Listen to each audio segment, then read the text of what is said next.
Shalom and welcome to day number 2 and the concluding day of the symposium on the return of the Bnei Anusim. This symposium was conceived and initiated and put together by Shiloh Miriam, and we're very grateful to her for the intense amount of work and time and energy that she has put in to help make this happen.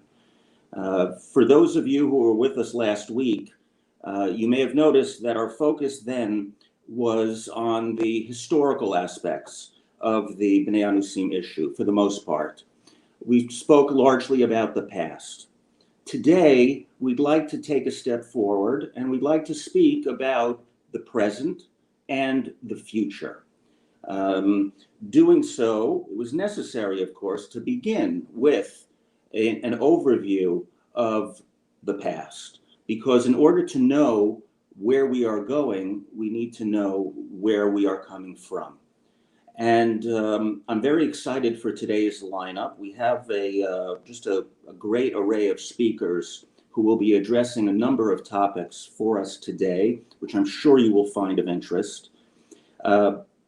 Just before we begin, I just want to share with you a personal note. I thought of writing this down and making a statement or a presentation, but then I realized it's probably best just to speak from the heart. I'm Michael Freund, the founder and chairman of Shavei Israel, which is Hebrew for those who return to Israel. My organization has been involved with Bnei Anusim now for nearly 2 decades. In Spain and Portugal, southern Italy and Sicily, Central and South America, and elsewhere. I have been blessed to travel the globe. I've been blessed to meet with Bnei Anusim from a wide variety of backgrounds. And I've seen the pain in the eyes of many of the Bnei Anusim. I've seen the joy in their hearts upon completing their return. I've learned a great deal about the challenges and the struggles that many of them and many of you face in looking to reclaim your roots. I know that you often encounter a great deal of ignorance, suspicion, maybe even hostility. Many Jews, many of my fellow Jews simply don't understand, don't appreciate what you and your ancestors have been through. And while at times I know that that can discourage many of you, I think we need to take a step back and look at things in historical perspective. Because the fact is that currently the situation of the Bnei Anusim is probably the best that it has been in hundreds of years. That doesn't mean that it's a great situation right now or that it doesn't need improvement. It just means that we are on a track. We are climbing upwards. The situation is getting better and better. When I first became involved with the Bnei Anusim nearly 2 decades ago, I remember when we organized a weekend seminar, a Shabbaton, in Barcelona and one in Lisbon. There were people who were afraid, literally afraid, to come and participate. There were others who did not want to write their names down or put their details down, and still others who did not want to be included in any group photos because they were fearful of how their employer might react, or even their spouse. There was a general sense of pioneering, of stepping into the unknown. Now, a lot has happened in the interim, and thank God there are a growing number of organizations and activists out there who are advocating for the Anusim, for the Bnei Anusim. There are a growing number of Bnei Anusim who are out there advocating for the cause. And in a sense, this is something that should give us all and give each of you a great deal of hope and encouragement for the future. Believe me, I know there are still many, many challenges that the Bnei Anusim face. And we are talking about correcting a historical wrong of more than 500 years. So it's important to remember that fixing something that's been broken for 500 years is not something that can necessarily be accomplished overnight or with the flip of a switch. We are talking about a process of education, educating the Jewish world, educating many of the Bnei Anusim about their background. We are talking about making more resources available for those people who are looking to reconnect with their roots. These are processes, they take time. And I know that that can be frustrating, especially when you're on a personal journey, especially when you have made the effort, made the sacrifice, and you are knocking on the collective door of the Jewish people. And sometimes no one seems to answer, or worse yet, they might even close the door in your face. But I ask of you to please realize that this movement, and it is truly a movement of the Bnei Anusim, is something that is gathering strength. It is gaining steam with each and every passing year. It cuts across socioeconomic boundaries, and we are seeing more and more people from all walks of life who are looking to reclaim that Jewish spark, that inextinguishable Jewish spark that lies within them. And we should remember that if King Ferdinand and Queen Isabella of Spain were able to look and see at what is happening nowadays with the Bnei Anusim, they would be turning over in their graves. Because each and every one of you who makes your way back to the Jewish people is a repudiation of what Ferdinand and Isabella tried to do. Each and every one of you who still clings to a sense of Jewish consciousness or Jewish identity, however you choose to express it, each one of you is a victory for the Jewish people over those who sought to destroy us, over those who sought to eliminate, expel, and forcibly convert your ancestors. So you are walking in the footsteps of Jewish history, and you are leading the charge of Jewish destiny. So don't be discouraged. Don't let anyone deter you from your path. The Bnei Anusim are our brothers and our sisters. Not all of my fellow Jews are cognizant of that just yet, but we're getting there.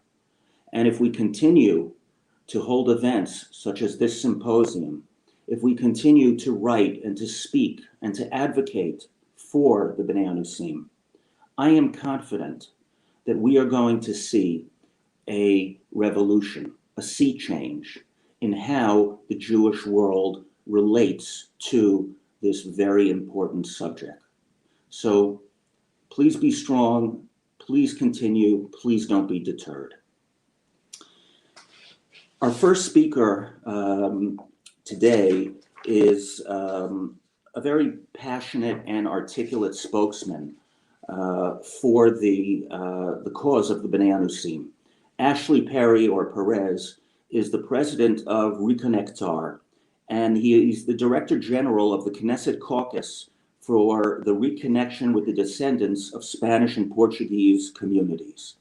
He served as an advisor to Israel's Minister of Foreign Affairs from April 2009 to January 2015.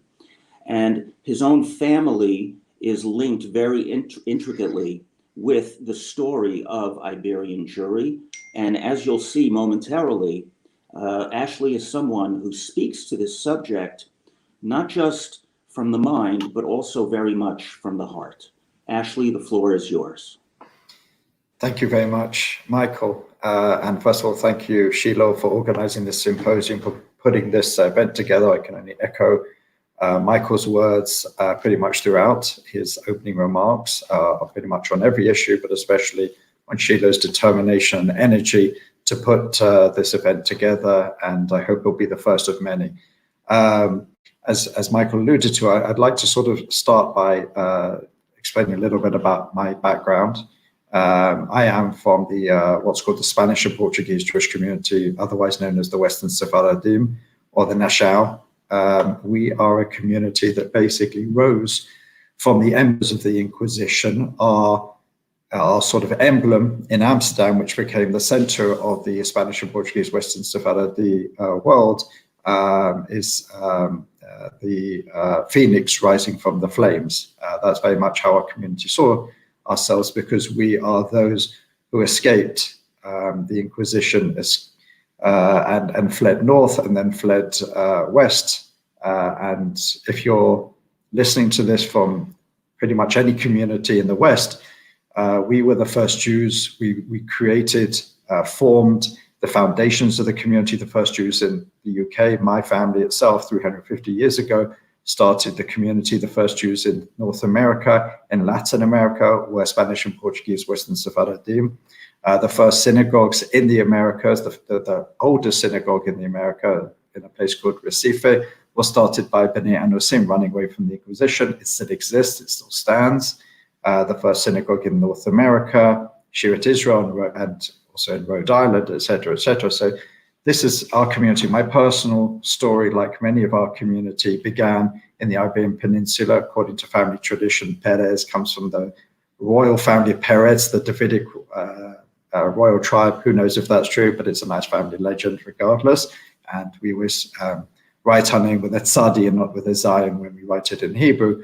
In 1492, like every other Jew in Spain, we were given the option of being expelled or being forcibly converted or being killed. Those were pretty much the only three options. My family took the expulsion route and went where most Jews who fled went, because it was the easiest route, to Portugal.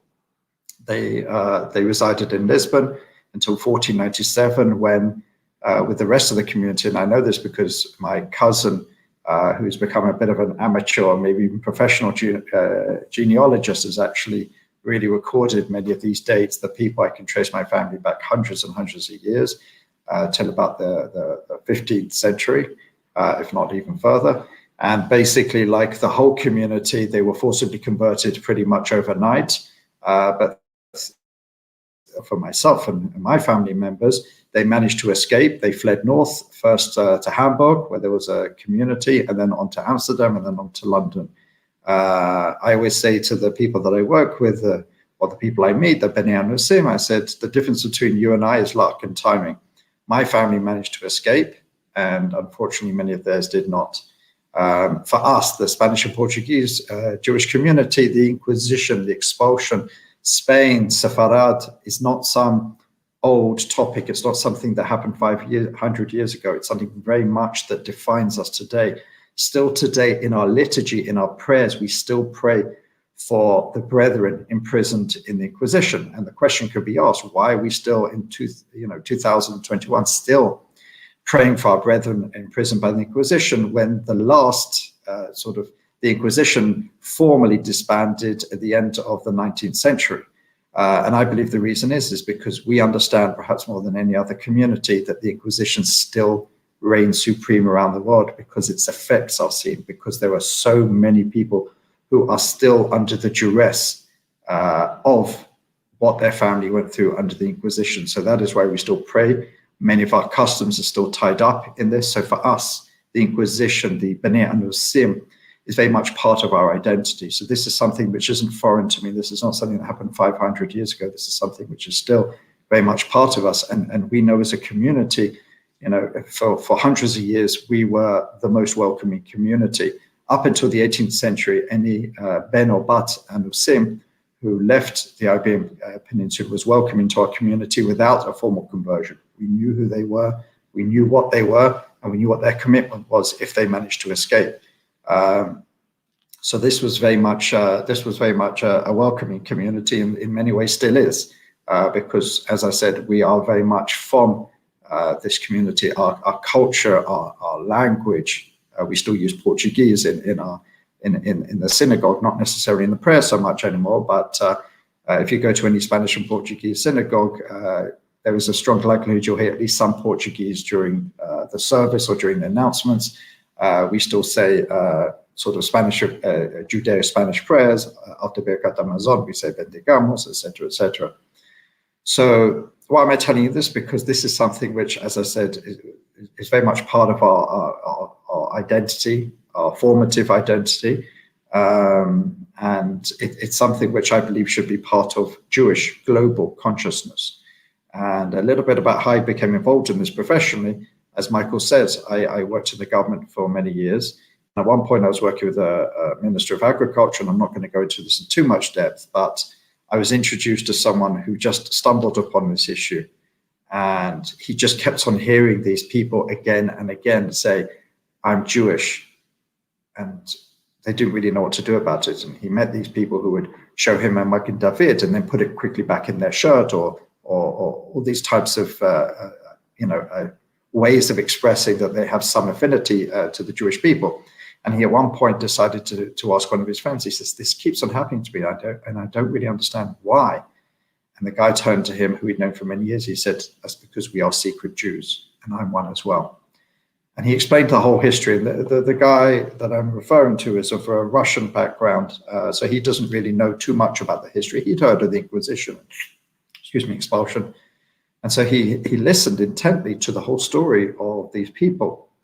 And the first question he asked, which is understandable, is, okay, how many of you are there? Thinking, okay, a few thousand, a few tens of thousands, maybe 100,000.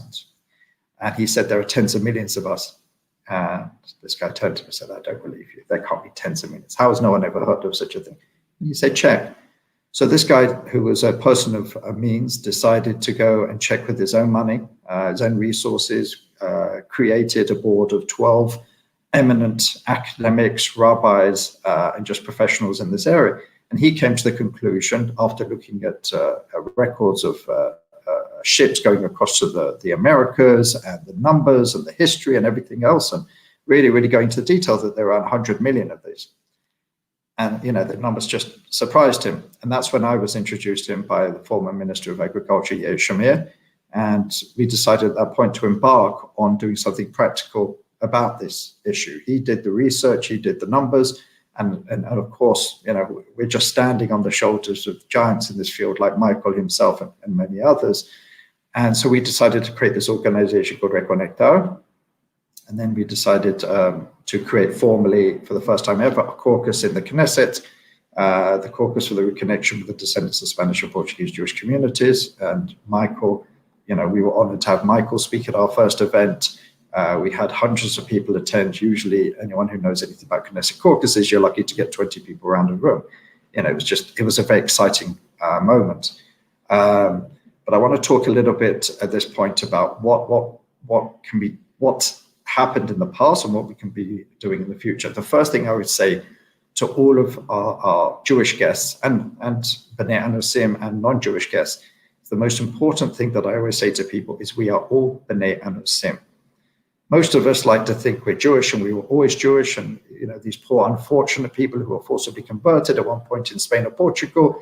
Okay, that's one little moment in time. The truth is, if you look at Jewish history, most or many Jewish communities at one point were forcibly converted. The first number we should concentrate on is well over 3/4 of all world Jewry lived in the Iberian Peninsula at one point. And we know about the forcible conversion starting in 1391, etc. But there were two other forcible conversions, by the Visigoths and by the Muslim occupiers. Many Jews after these escaped, went elsewhere in the world, and especially after the third one. And we know that there was very little Ashkenazi community at that time, but after the 15th century, it grew substantially. And we know that many Ashkenazim today, if they do their DNA, or maybe they have a family tradition, have a tradition going back to the Iberian Peninsula, which means that they undoubtedly at one point their ancestors were forcibly converted. But more than that, we know that French Jewry, Hungarian Jewry, German Jewry, Russian Jewry, Ethiopian Jewry, Persian Jewry, Yemenite Jewry, there was a famous episode with Yemenite Jewry, and many, many others throughout the millennia of our dispersion were forcibly converted. Now, that's a very nice and interesting anecdote, but what does that mean in practicality? What that means is throughout antiquity up until even the last century, it means that there were rabbis, at some points in history, the majority of rabbis who had to answer a question, how do we treat a Jew who was forcibly converted under duress? And if we look through the Gemara all the way up until our present day, we look at the vast majority of rabbis said, from a halachic point of view, when they were asked for a teshuvah, that these people are part of us. Now, what does that mean? There were some rabbis who said they're Jewish, welcome home, etc. There were others who said, yes, they're part of us, but they have to go through some sort of ceremony, whether it's a gior lechumrah, whether it's full gior, or whatever it is. But what we've really got to understand, and again, this goes back to questions in the centuries after the forcible conversions, starting in the 14th century, is the rabbi to ask, can we drink from their wine? Can we, do they need a divorce? Do they need all these practical questions that need to be answered? You know, we have to understand, is someone Jewish or not? Because these are very relevant questions. And as I said, the vast majority of Jews related that someone who is converted under duress is Jewish. Now, obviously, we're hundreds of years later, but if we look at the Teshuvot from Rav Ovadia Yosef, Rav Soloveitchik, even the Agudah Yisrael at the beginning of the 20th century, they all said this is an opportunity. This is important that we welcome these people home. I've sat with many rabbis, sat in their offices, and I'm not the most learned person, I'll be honest, but I opened books for them and showed them where it says how they have to treat Bnei Anusim, because unfortunately today in the 21st century, it's not an issue which many deal with, because quite simply today in the 21st century, there's none that I know of, any communities that have been forcibly converted. In the last century, we had the Mashadi Jews of Persia, who were all considered to be Jewish, and they're allowed to make Aliyah, etc. We had the decision of Rav Ovadia Yosef when he was asked about Ethiopian Jewry in the Flashemura, and many of them used the classic Bnei Anusim Teshuvot to create this understanding that from a halachic point of view, the Bnei Anusim are not to be considered as non-Jews.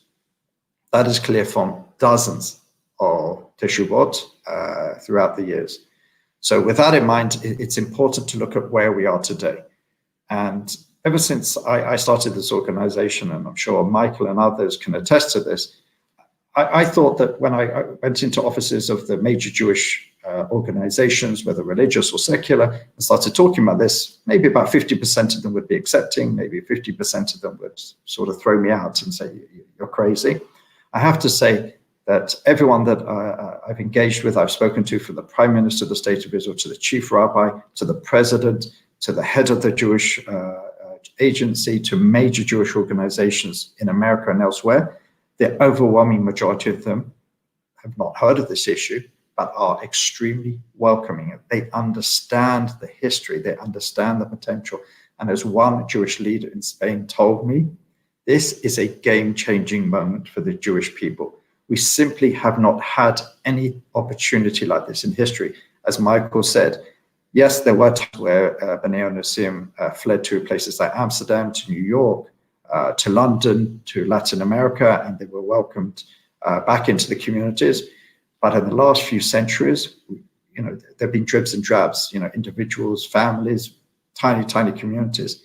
Today we understand, and there was a very interesting multi-disciplinary DNA research study that was released at the end of, I believe, 2019, and it found that 1 in 4 Latinos, when they studied, basically they weren't looking for specifically Jewish, they wanted to know what is the ethnic makeup of the Latino population in Latin America. They found 1 in 4 have significant Jewish ancestry, significant. If you extrapolate that to the numbers, Latino Hispanic population in Latin America, North America, the Iberian Peninsula, and other places like Southern Italy and other places, you get to the number of around 200 million. Now, that number shouldn't scare anyone. We're not talking about 200 million people running to come back to Judaism or coming to Israel, of course not. But what we are saying is there is this potential, and many of these people are seeking this vital reconnection. They're seeking a reconnection to what was stolen from them, what they were forcibly disconnected from, their traditions, their people. And we have to, as the Agudah Yisrael said at the beginning of the 20th century, we have to open up our arms in a warm embrace for these people when they want to seek that reconnection, when they want to seek that return. And it is vital that we do that. What we're doing in Israel, Michael and many others, we're really trying to move the needle forward on this. We've seen tremendous progress over the last few years. There was a historic and unprecedented committee in the Ministry of Diaspora Affairs, which many of us were involved in, to really look into this issue and come up with some recommendations. And that report was finished, the recommendations were finished. Unfortunately, because anyone who's been following the situation in Israel for the last year and a half, we haven't been the most stable politically. So unfortunately, that report is a little bit in limbo. But we're working very hard the next time that there's a government to put that issue back on the government agenda, to really look at implementing many of its recommendations. I worked recently with a member of Knesset, Michal Kotler-Wunsch, to write for the first time a law for a day of commemoration for the victims of the Inquisition, which will have in it, and I can send this law to anyone who's interested, and we are going to push this law in the next Knesset because it only went through the first stage, that part of it is to learn the story of the Inquisition and those that suffered from it, the Bnei Anusim, and how we can be reaching out to the Bnei Anusim in the 21st century. So these are just some of the things that we're doing. We are reaching out to many rabbis to give them all these teshuvot, psakei halacha, in the history of the issue, to try and create psak halacha and teshuvah for today. What do we do? How do we treat? Because there are so many rabbis that have so many different opinions on this. Once they're made aware of this, some say they need to go through very little. Some say they need to go through a full gior. There is a debate about that. There's certainly a halachic debate to be had, but we need some sort of uniform opinion, and it must relate to the ben or bat anusim as they are, not as a full non-Jew, because that was not a status they ever had in halacha, in the history of halacha. No one ever related to them as a full non-Jew. This is quite simply an aberration of halacha to say that. Again, there's a debate exactly what kind of steps that someone has to go through, exactly what that involves, kiyur, kiyur l'chumrah, whatever it is. But there has to be an acknowledgement of these people's ancestry, a return and a reconnection to these people's traditions. We have a beautiful Sephardic community all around the world. This speaks to so many of these returnees, or those who reconnect, because it really just speaks to what their ancestors were doing. And it's so important. If you're going to reconnect to the people who you were torn from, who you're disconnected from, then it's so important to many of these people that they also reconnect to their traditions, their liturgy, their music, their culture, their food, and it's all there, it's all available. So this is another very, very important part of the agenda that I hope we're starting today. And with that, I'm happy to answer any questions later in the program. Thank you very much, Ashley. Our next speaker is Rabbi Yehoram Ullman. Rabbi Ullman is the senior member of the Beit Din, the Sydney Beit Din in Australia. He's also the rabbinic authority for the Australian Jewish Fertility Network. And he is responsible for kosher IVF in a number of cities around the globe.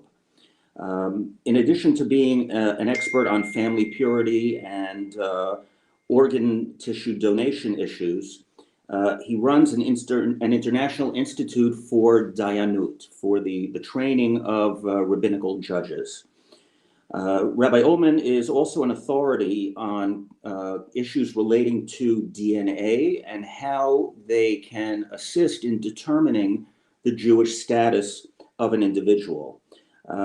His knowledge and expertise is widely recognized, and he's going to be speaking to us today about, among other things, the importance of DNA and other bits of evidence when a person is trying to assert or reassert their Jewish identity. Before I turn the microphone over to Rabbi Ullman, I just want to mention to the participants, if you have any questions for any of the speakers, please, on the YouTube page, in the comments section there, Please put your questions in there. We are monitoring the comments, and note who you would like the question addressed to, and we will do our best during the question and answer session to pose whatever queries you have put up there. So Rabbi Ullman, please take it away.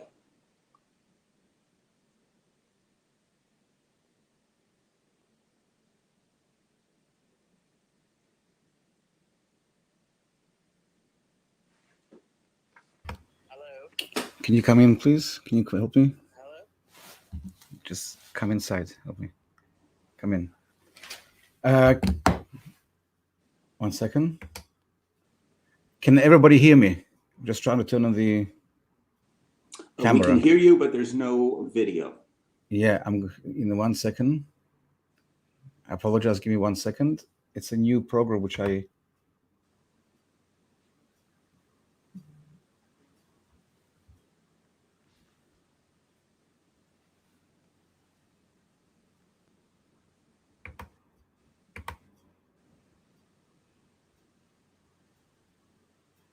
One second. Somebody's coming in now too.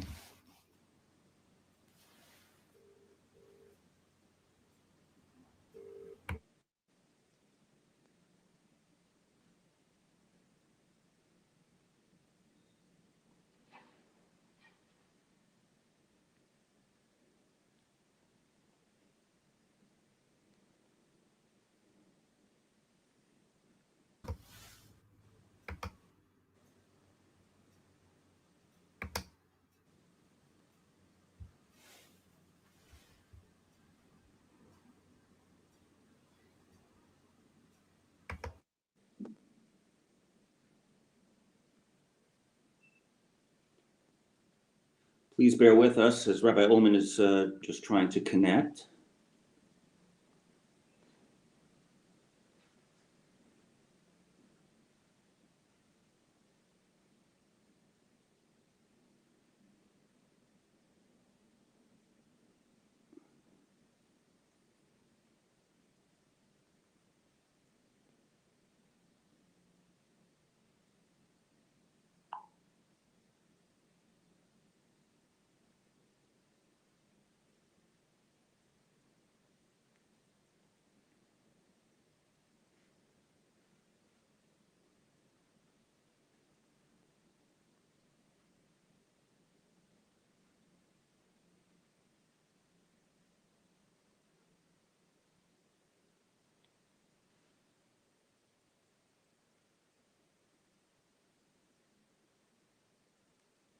Rabbi Ullman, can you hear us?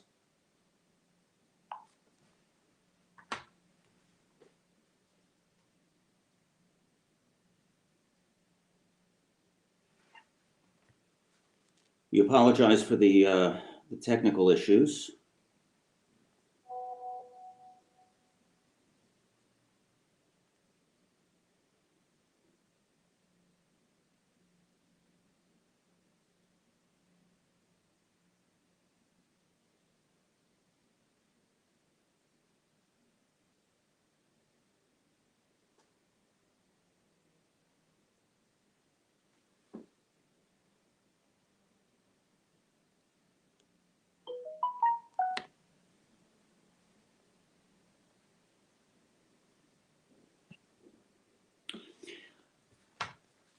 Okay, while Rabbi Ullman attempts to resolve the technical issues he's encountering, we're going to jump ahead to a presentation or a talk by Mr. Joe Lovett.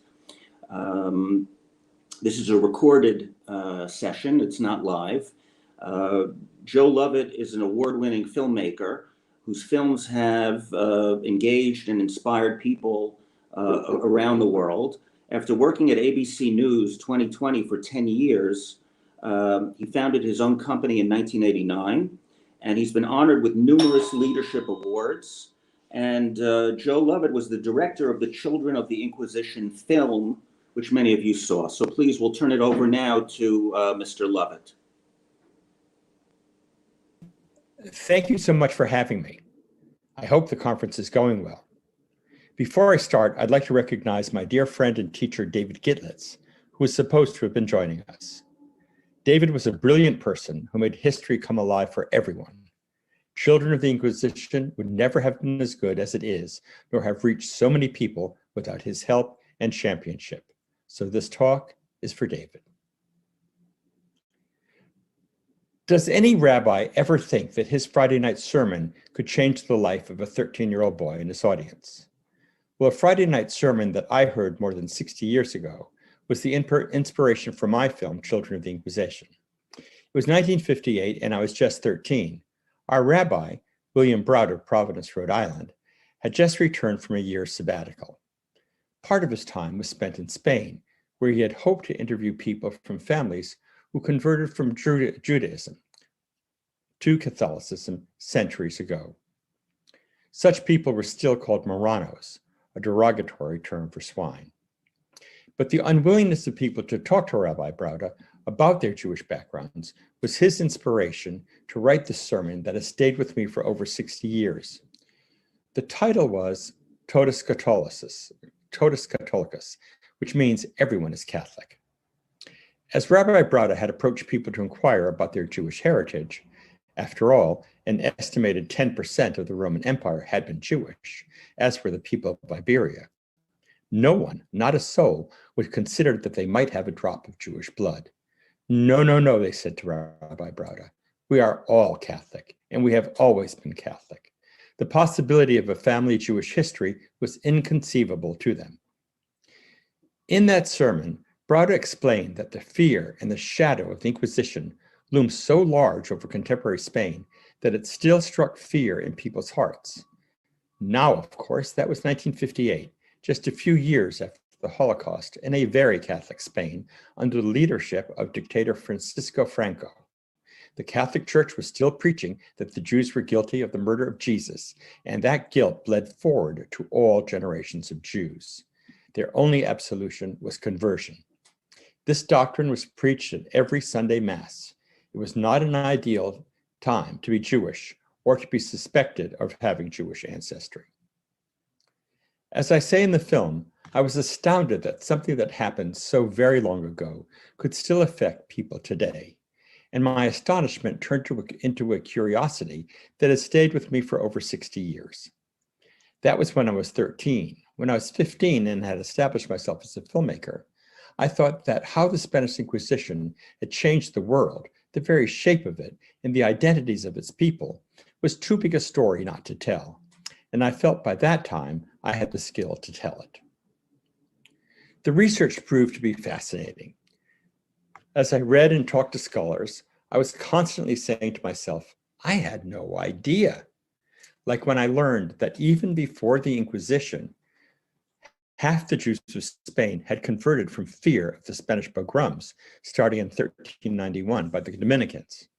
I was stunned that when the Inquisition started and people were accused, when they were brought before the Inquisition, they had all their property confiscated and had to pay their own expenses for confinement, often for years. Or really, that really happened? When I learned that Columbus set sail for the same week that the expulsion went into effect, and that his ships, the Nina, the Pinta, and the Santa Maria, shared the harbor with Jews fleeing for their lives.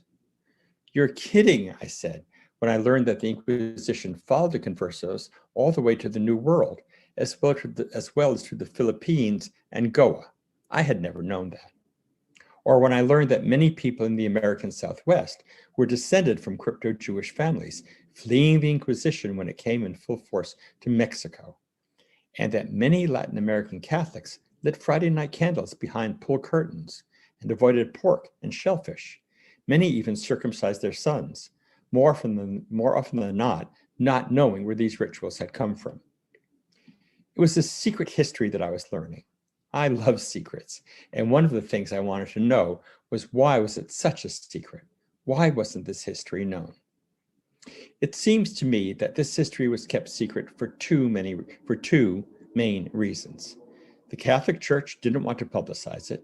History belongs to the conqueror, and they didn't need more bad publicity.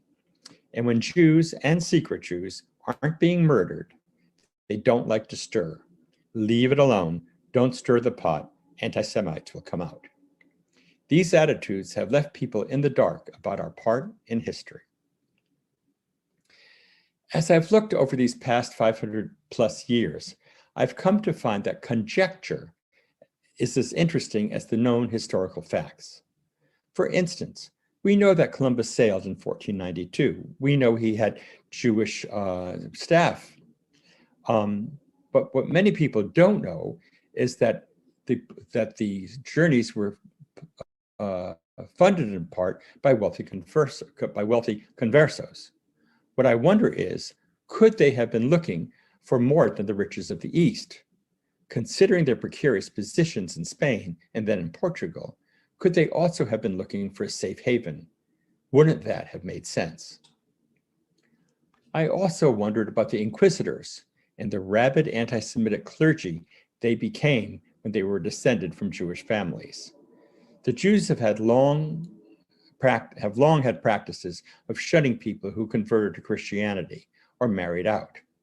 As we know, children often feel the suffering of their parents even more than the parents do. Could the rejection of these converted children have fostered an animosity in their new Christian children that developed into a deeper hurt and hatred? So did the sting of being shunned exacerbate the persecution of their Jewish families for generations? Conversely, had conversion to Christianity not been seen as sinful by the Jews, and had the converted relatives been kept in their family's embrace, might some level of anti-Semitism have been abated? Carrying that idea into more contemporary times, had converted relatives remained embraced by their families, perhaps their children or grandchildren would have had a comfort with the Jewish community and Judaism, and might have eventually returned to the beliefs of their ancestors. Just a thought. And what about anti-Semitic stereotypes? Could they have stemmed from the behavior of conversos? For instance, Jews are sneaky and dishonest. Well, would you be forthcoming about your life if you were in danger of being accused and brought before the Inquisition? Jews aren't patriotic. They have no loyalty. Well, would you be patriotic if you knew that your regents and countrymen would and could kick you out at a moment's notice? Jews have an international conspiracy to take over the world. Well, if one family of traitors is expelled from his Spanish homeland, and one brother finds a ship to Ferrara, and a cousin to Izmir, and one to Recife, and one to Amsterdam, who will those brothers and cousins do business with? Someone who's going to turn them in? I don't think so. Does that create a conspiracy? No. But does it arouse suspicion? Yes, it does. Sorry. Had this history been discussed through the ages, perhaps anti-Semitic ideas could have been put in perspective. Perhaps discussions could have arisen about these stereotypes and the reasons for them. Perhaps some of the anti-Semitic feelings and consequent violence could have been avoided. Certainly, this is conjecture about this fascinating history, but I think it's conjecture well worth having. I had originally thought of doing a series on how the Spanish Inquisition changed the world. After all, how do you fit 500 years of history into one film? But after realizing that grant-making organizations were not as fascinated at my idea as I was, and that funding was not coming in to do a series, I narrowed my focus down to figuring out what I could get across in one feature documentary film. And there was a lot that I had learned that had to be left out. The disputations of Barcelona and Tortosa, where the most learned rabbis debated the best clergy as to which religion made more sense, were fascinating public events. But there wasn't room. We decided not to cover it at all. The backstory of the Edict of Expulsion, where Isaac Abravanel and Abraham Senior, the two leaders of the Jewish community, thought Isabel and Ferdinand just wanted a bribe from the Jews to let them stay. When that didn't work, the two men's choices were indicative of what the rest of the Jews in Spain were faced with. Leave your country and all your worldly possessions behind and go penniless to a new land, but maintain your identity as a Jew, or convert to Catholicism and maintain your life and property. Abravanel chose expulsion. Abraham Senior, who was an old man by that time, chose to convert, and his conversion was used as an example of the right thing to do by the Catholic regents. It became a great public relations tool.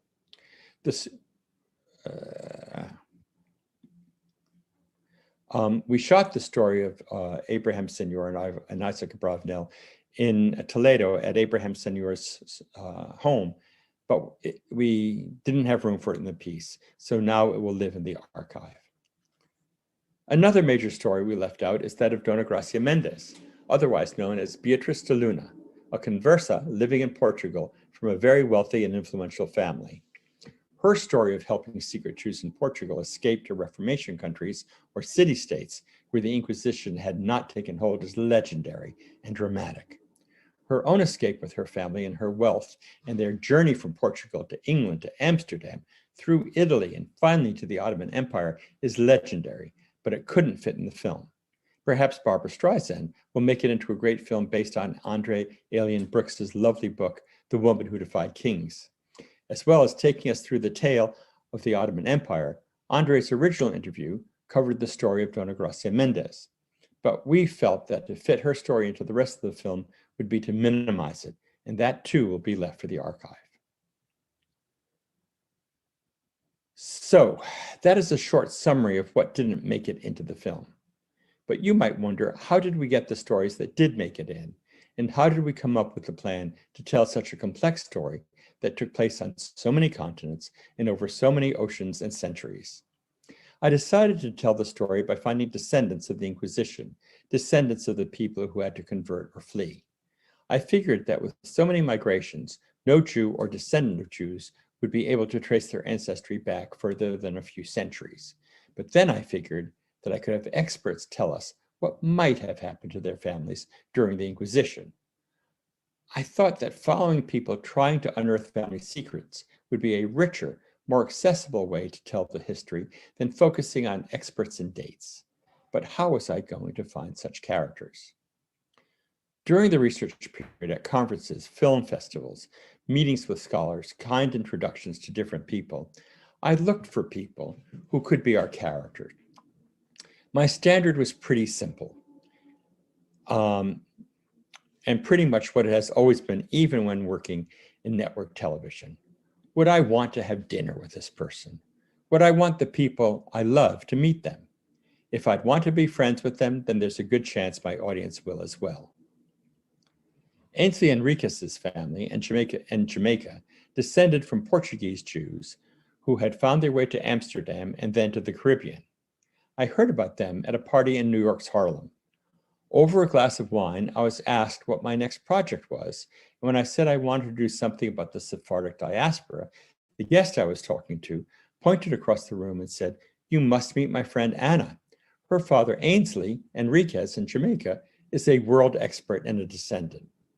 Our first shoot was at a conference in Jamaica entitled The Portuguese Jewish Diaspora in the Caribbean. It was chaired by Ainsley and Professor Jane Gerber, founder of the Sephardic Studies Department at the City University of New York. Experts came from all over the world, as did Inquisition descendants who were of every color and ethnicity. Jamaica was where we met Dr. Winston George Mendes Davidson, who is addressing you at this conference. Dr. Davidson and others certainly opened my mind as to the age-old question of who is a Jew. That was our first shoot, and we edited a few sequences to show to potential funders. At a film screening at the New York Sephardic Film Festival, then directed by Lynn Winters, I heard Jose Barrero, a young man whose parents had immigrated from Spain. Though raised a Catholic, Jose had always related to the history of the Jews in Spain. His feelings for the Jewish history, his Jewish history, were so intense that he eventually had his DNA tested and found that he indeed did have Jewish roots.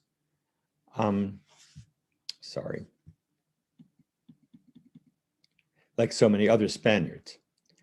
Now, there have been great series on the Jewish people usually they're made by Jews, talking to Jews, about Jews, to Jews. I wanted my film to be much more of an open tent that would be welcoming and accessible to all people. So Jose's passion for the history, and though not interested in converting, but wanting very much to understand his family's place and role in history, made him a perfect character to start with. He helps the audience to understand that this is a history that is relevant to and belongs to all of us. Rabbi Stephen Leon from El Paso, Texas, had been helping Mexican and Mexican-American crypto-Jews find their way back to Judaism for 30 years. When he first went to El Paso, he was visited by a young man from Juarez, Mexico, who had been sent by a priest. His grandmother had just died, and he wanted to know why she had always lit candles in the cellar on Friday nights, and said prayers in a strange language that he didn't understand. His mother suggested he speak to the priest, and when he started to tell the priest about his grandmother's practices, the priest stopped him and said, "You really should be asking this question of a rabbi." There were no rabbis in Juarez, and so he looked through the phone book of El Paso, Texas, which was just across the border, and Rabbi Leon picked up his call. That visit, Rabbi Leon says, changed his life and introduced him to the crypto-Jews of Mexico and the American Southwest. In 10 days, Rabbi Leon was visited by 10 more Mexican families with the same questions about their families' rites, ways, and superstitions. He had heard tales of the crypto-Jewish phenomenon before, but this was the first time he started to understand that it was real. I met Rabbi Leon at a lecture he was giving in New York, and over dinner, he invited me down to a gathering he was having at his temple in El Paso. There I got to meet the crypto-Jews of the American Southwest. Some were just curious about their heritage. Others were actually interested in conversion. Others had made full conversion and led services regularly.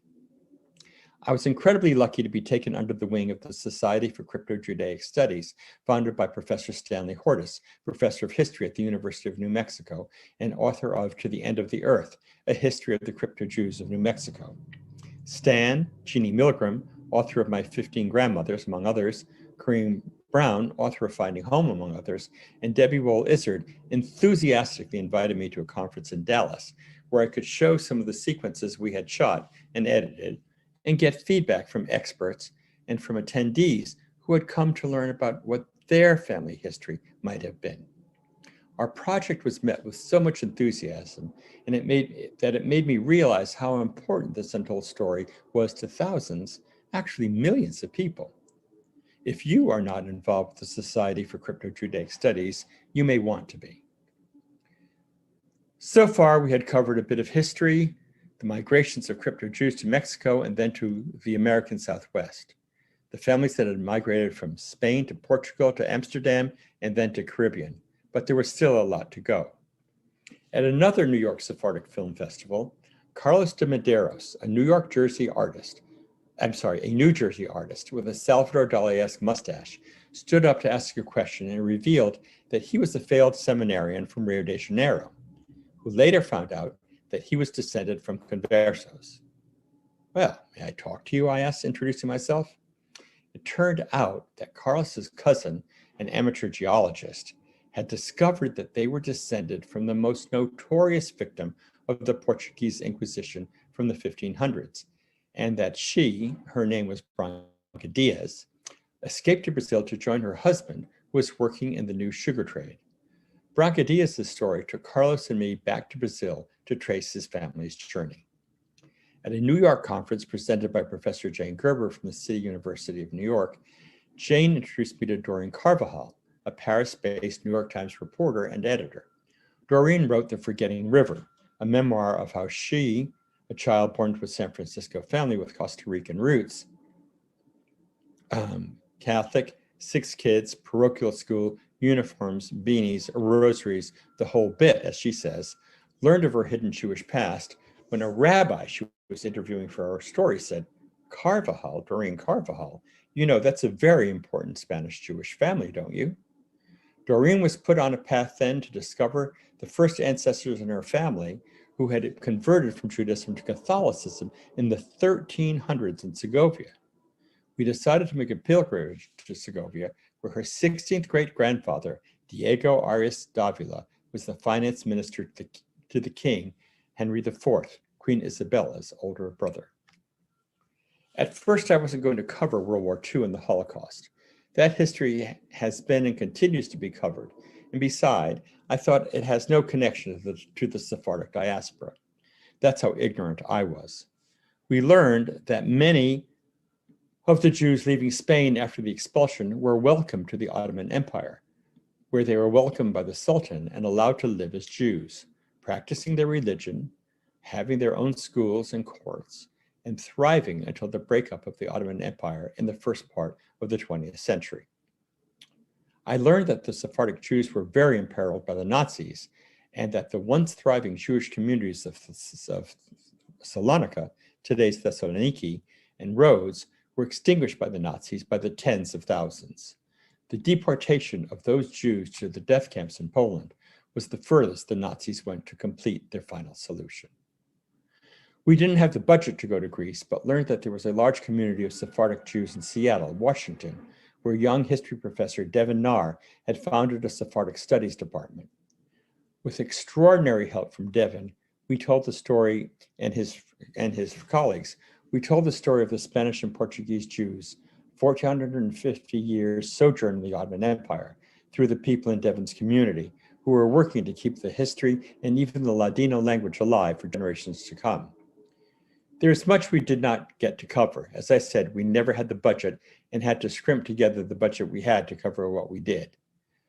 Left to a few words of narration were the migrations back and forth to North Africa, which was home to so many expelled Jews.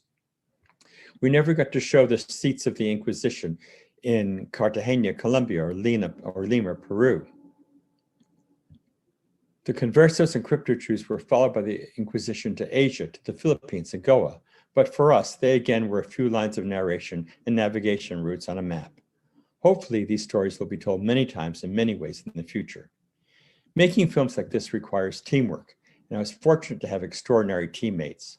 My friend and producer, Hilary Steinman, who is trained in historical research, did an extraordinary job, not only ferreting out so many stories and facts, but people.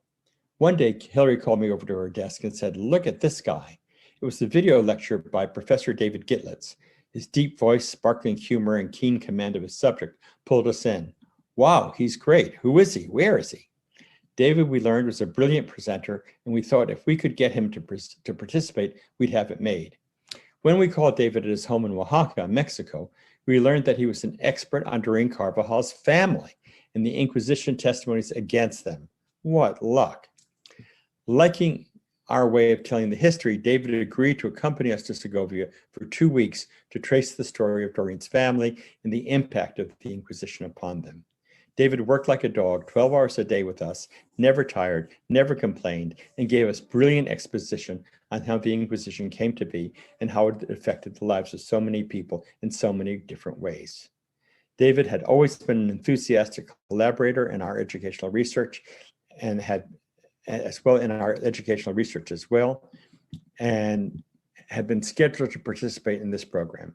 Sadly, he contracted and died of COVID last month in Oaxaca. All our lives have been diminished by his loss. I'd like to dedicate this talk to David, whose work lives on to enlighten future generations. Thank you very much for this opportunity. I hope you all enjoy the conference.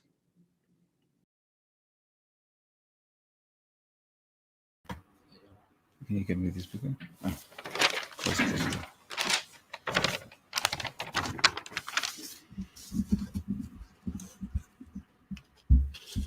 I can start speaking.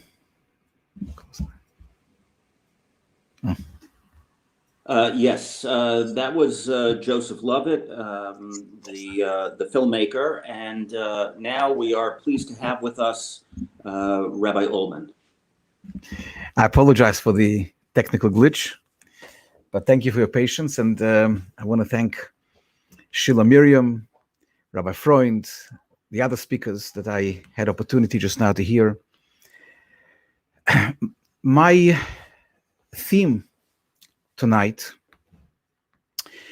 is the question of the halachic confirmation or certification of the Bnei Anusim.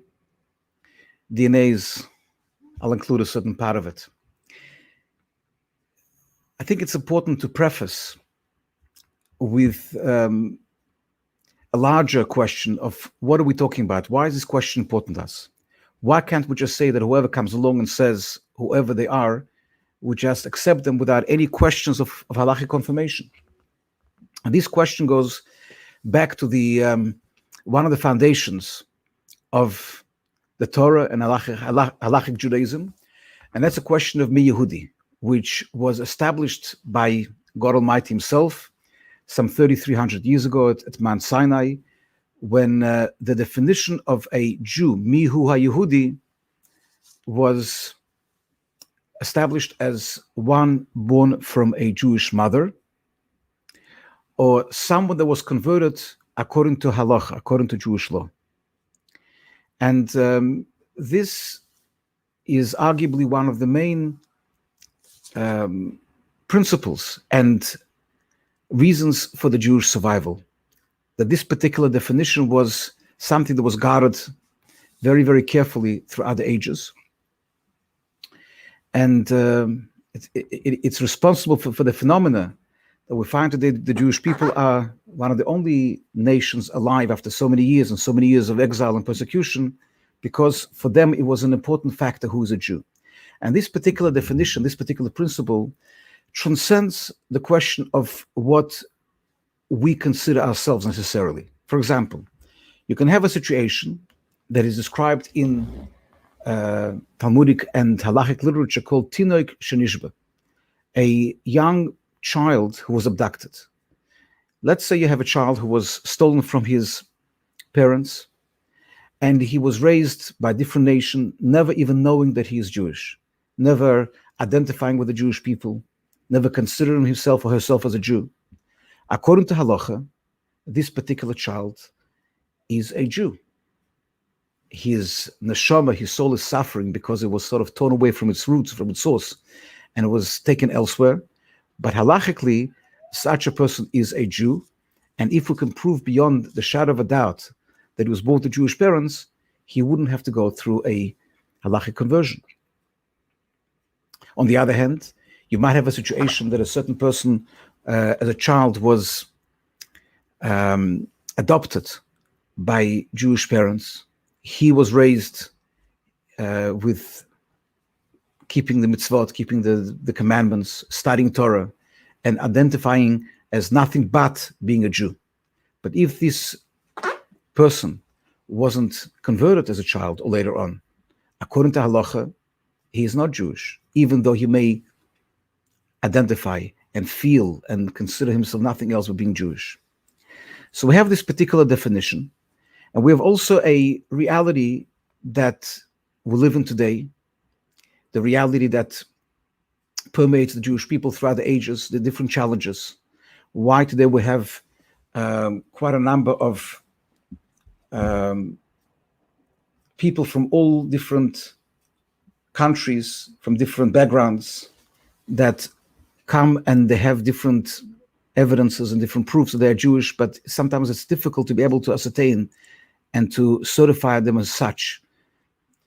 The halachic materials give us certain tools how to be able to confirm or prove somebody's Jewishness. We're talking about not the simple case of somebody, the regular Jewish people who brought up in religious families, whether we're talking about Polish Jews or Iraqi Jews or Jewish people from Morocco, people that never assimilated, that never had any connection to any other community but the Jewish community. And for them, there's no real challenge to be able to prove the Jewishness. However, we have so many other cases. Many Jews from America, because of assimilation, coming along and trying to show evidence of Jewishness, and sometimes it's complicated, and you have to collect a lot of data. And the halachic principles and halachic klolim, which means different rules that are used in order to be able to confirm one's Jewishness. And this is really the job of, as one of the speakers mentioned, of many tshuvas, many response of Batei Din, of at what point, what is considered to be enough of evidence that we don't need any other mechanisms to be able to establish someone's Jewishness. And of course, over here, we're talking about the Bnei Anusim, these members of our people that had their own challenge, a very traumatic challenge, even a catastrophic challenge that happened hundreds of years ago, when many of them were forced to be able to live a clandestine life, a secret life of practicing Judaism, and at the same time, to the outside, being known as Catholics, and at a certain point coming out and reclaiming the roots and come back to the Jewish community. And this is, of course, as was mentioned before, it's a source of many tshuvas. And there's no question that the great challenge that the halachic authorities and by extension Klal Yisrael has today is how to be able to balance, on one hand, to make sure that no member of our people remains an outcast, God forbid. They'll welcome everybody in, but at the same time, without in any way undermining the halachic integrity of Mihu HaYehudi. And this is something that we're talking about now. I was asked to discuss how DNA can be used as a tool in order to assist us. Before that, I want to mention one important point, which was mentioned to a certain extent by Ashley Perez, who said very correctly that when we come and we try to welcome any member of our people, that there may be a certain kind of a suffix, a certain kind of a doubt as for the halachic confirmation of the Jewishness. It happens not just to Bnei Anusim, it's something that in my work happens almost on a regular basis, that we have situations that we have very committed and loyal members of the Jewish people, sometimes for a number of generations, were committed to the Jewish lifestyle and to Jewish communities and contributing to our communities. And at a certain time, they may find out that there's a certain safek, certain doubt in the halachic status. Sometimes it could be a conversion, nature of which is under certain doubt.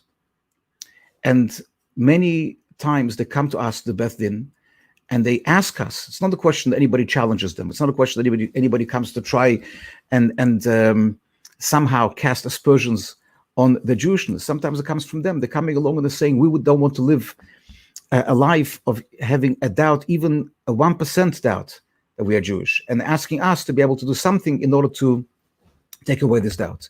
Depending on the nature of doubt, we have the same type of a process which is used for Giyur, conversion, but without actually making a statement that the person is not Jewish, and it's more of a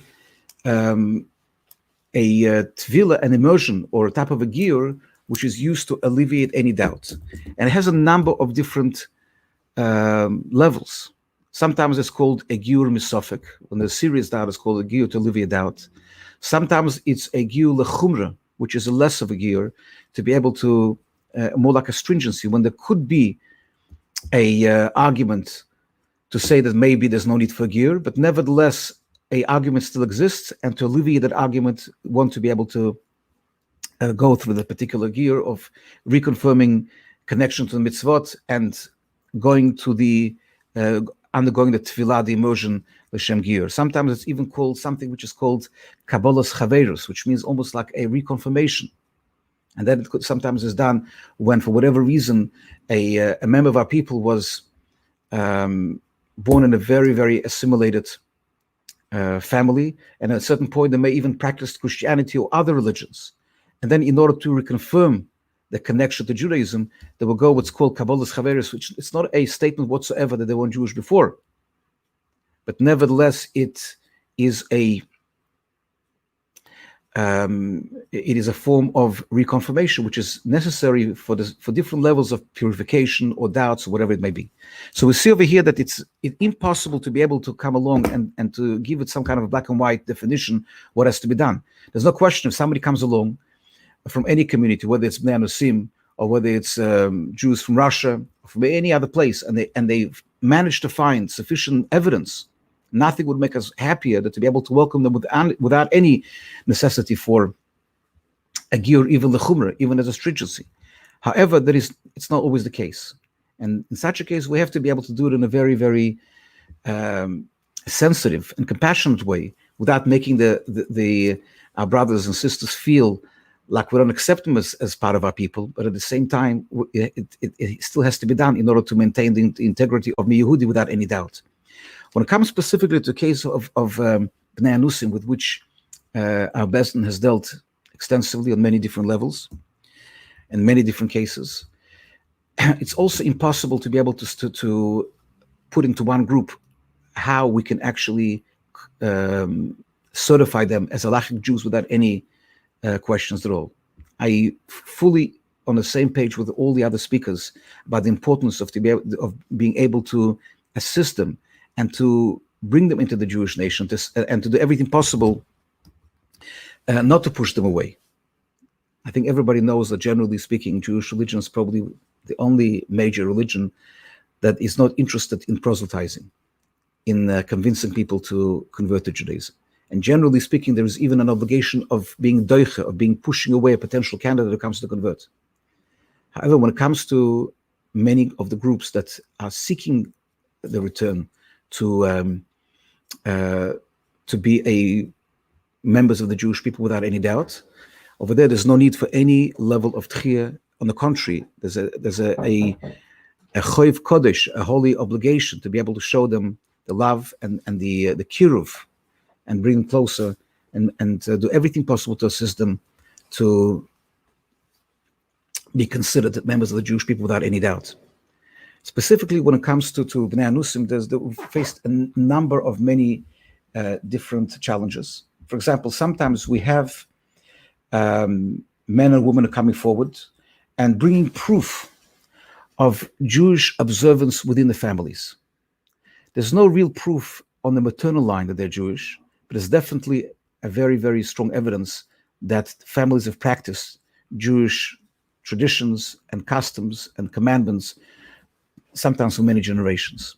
The difficulty over here, again, is on one hand, we definitely would consider them from Bnei Anusim, but according to halacha, one cannot come along without any doubt proclaim that the observance of commandments and observance of Jewish custom necessarily makes them halachic Jews. What happened many times was that Bnei Anusim have intermarried, and the women that they've married, they've taken the traditions of the husband and his mother. So if the mother would light candles, sometimes in a hidden place in a closet or in some kind of a cellar, which was a custom among certain Bnei Anusim that we've seen, or the mother would of the husband would salt the meat, and she would separate meat and milk, and the many other things that are practiced by the Jewish people. Sometimes we see that is they definitely come Mizera Yisrael, definitely come from the families of Anusim. But again, in order to be able to make sure that they'll be considered halachic Jews and be able to conduct chuppah, kiddush, and everything else, it is the position of Rabbanut in Israel. I'm in touch with on this matter very, very closely with Rav Amar, who is a very, very strong supporter of the Bnei Anusim when he traveled to Spain and to Portugal, and he's in touch with many of them. But he also in agreement, in such a case, we have to be able to assist them to be able to undergo a giyur on whatever level, whether it's misafek, to alleviate any doubt, or whether it's lechumra, whether it's as a stringency, and sometimes even as kabbalas chaveros. What is the place of DNA in Jewish law? We know that any scientific advancement has to have some kind of a precedent in the Talmud and the codes in order to be able to use it. So when it came to DNA, generally speaking, the regular DNA that we read about when it comes to all of these websites like 23andMe and Heritage.com and many other websites that create a tremendous database of DNA. And a lot of times members of my community would do a DNA test through one of those companies and will come back with a result that I'm 87% Ashkenazi Jew, for example. Can that particular, many times those are Jews who are already certified and they're doing just as a hobby. But can we use that DNA in order to be able to certify them halachically as being Jewish without any prior evidence? The answer is no, because we all know that scientifically, when we do the regular DNA test, all of us, our DNA, the moment that the egg is being fertilized by sperm, automatically the embryo and later on the child or the grown-up that came from that embryo is a product of his father and his mother. And his mother is a product of her father and her mother. And her grandmother is a product of her father and her mother ad infinitum. It goes until the eternity. So we see over here that in theory, it's possible to come out as 95% Ashkenazi Jew and nevertheless be halachically not Jewish, because it's very possible that some 10 generations ago, a Jewish lady married out and all of her descendants married out. They were all, well,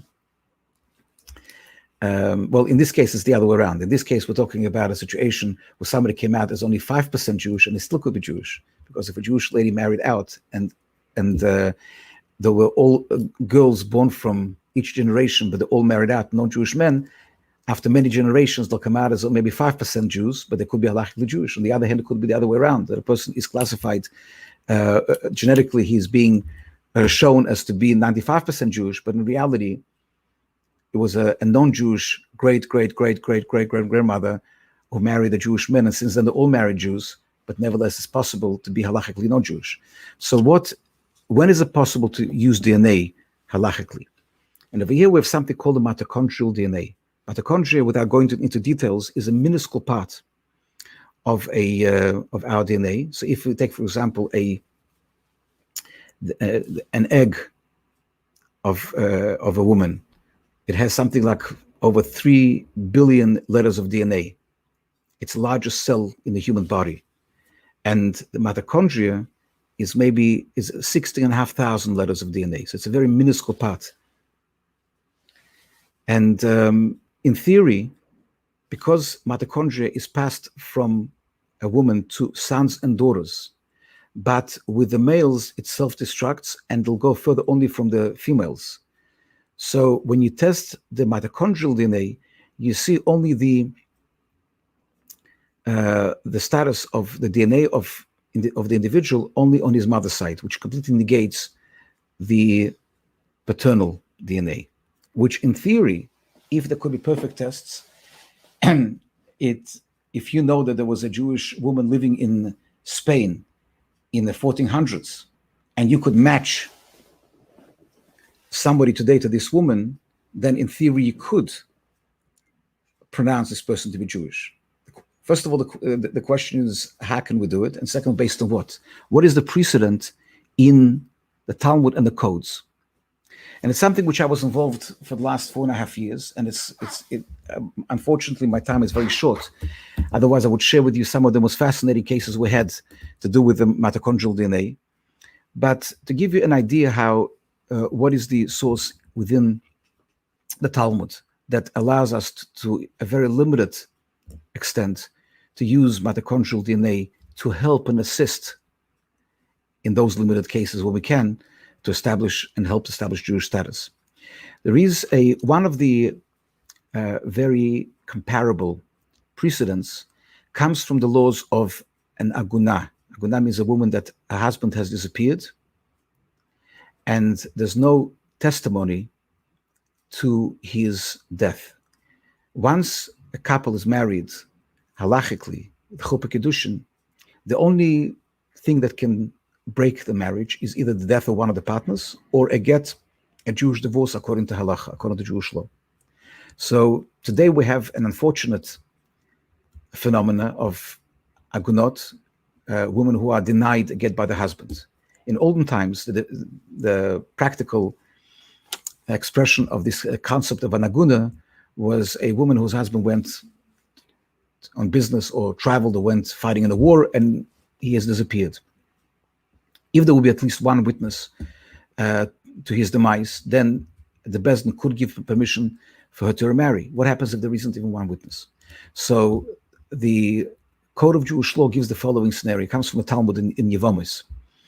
It talks about a dead body that was found, which is disfigured, and you can't tell the face of the deceased.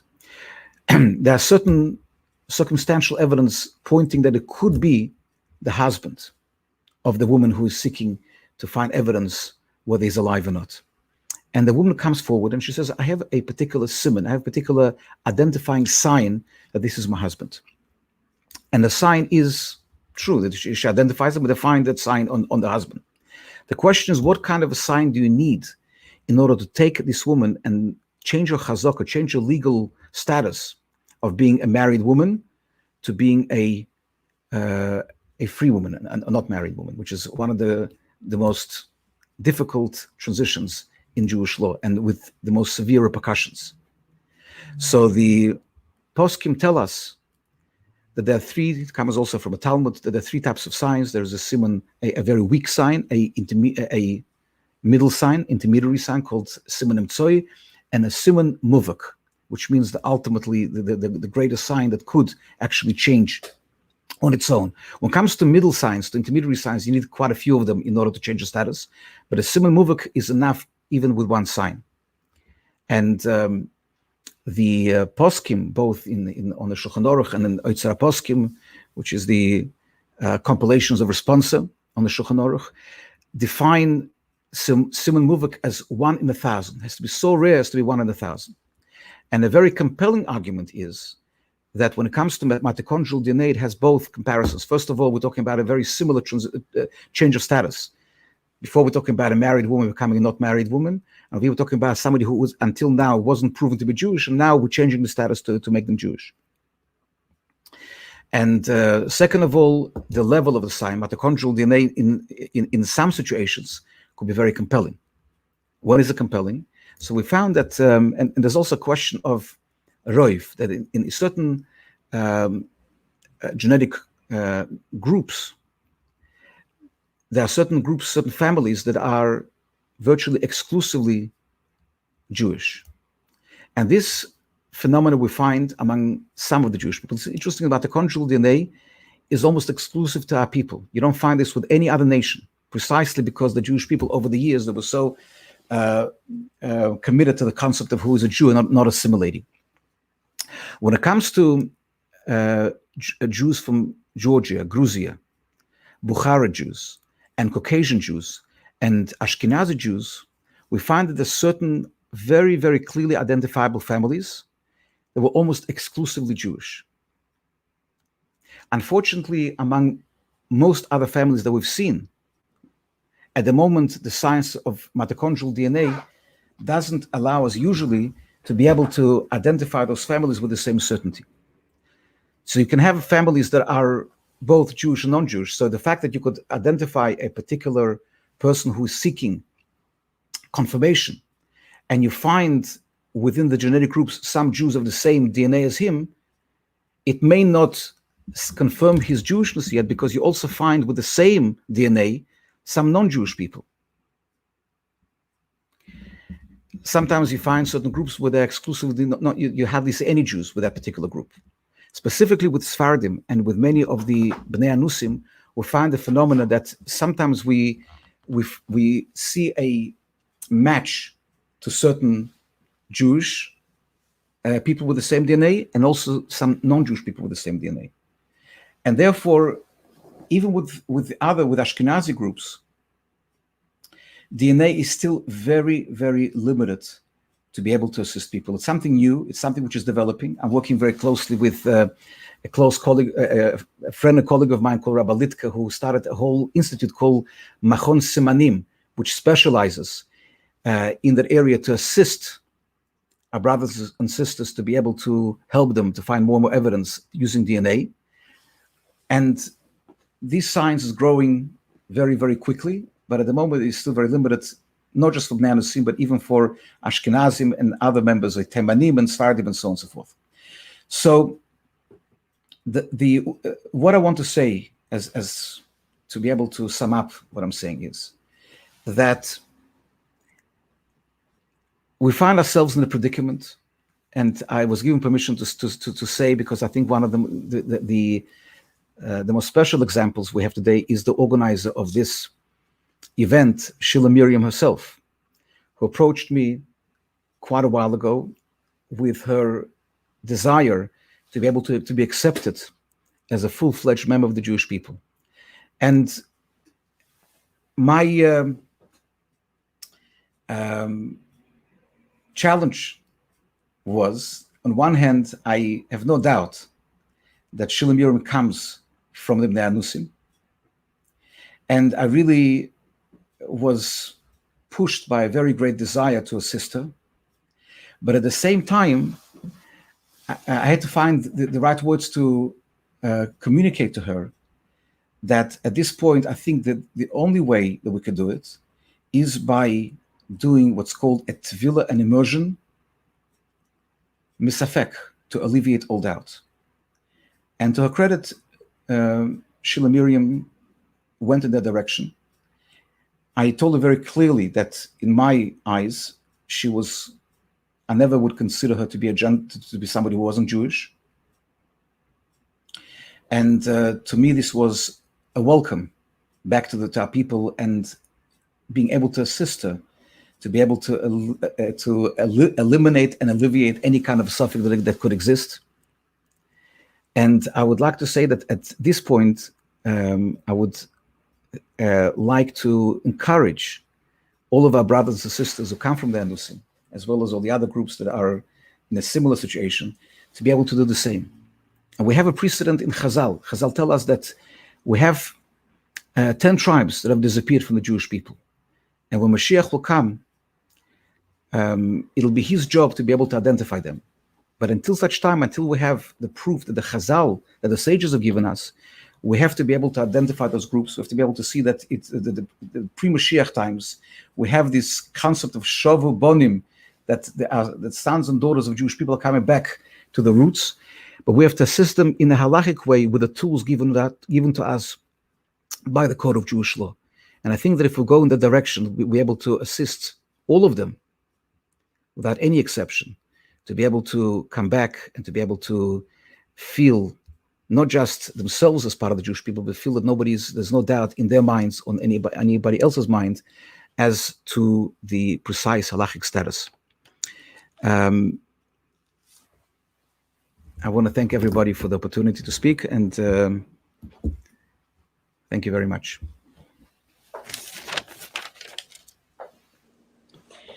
Thank you, Rabbi Ullman, for that very clear and thoughtful and even impassioned explication of some of the complicated issues that arise when dealing with the Bnei Anusim issue, whether from a genetic perspective or a halachic perspective.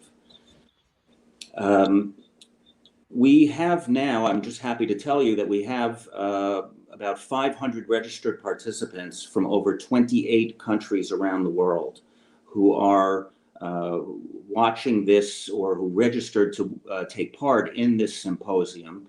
And that too is a sign of, I think, what I touched on earlier, that this is a movement that's growing around the world.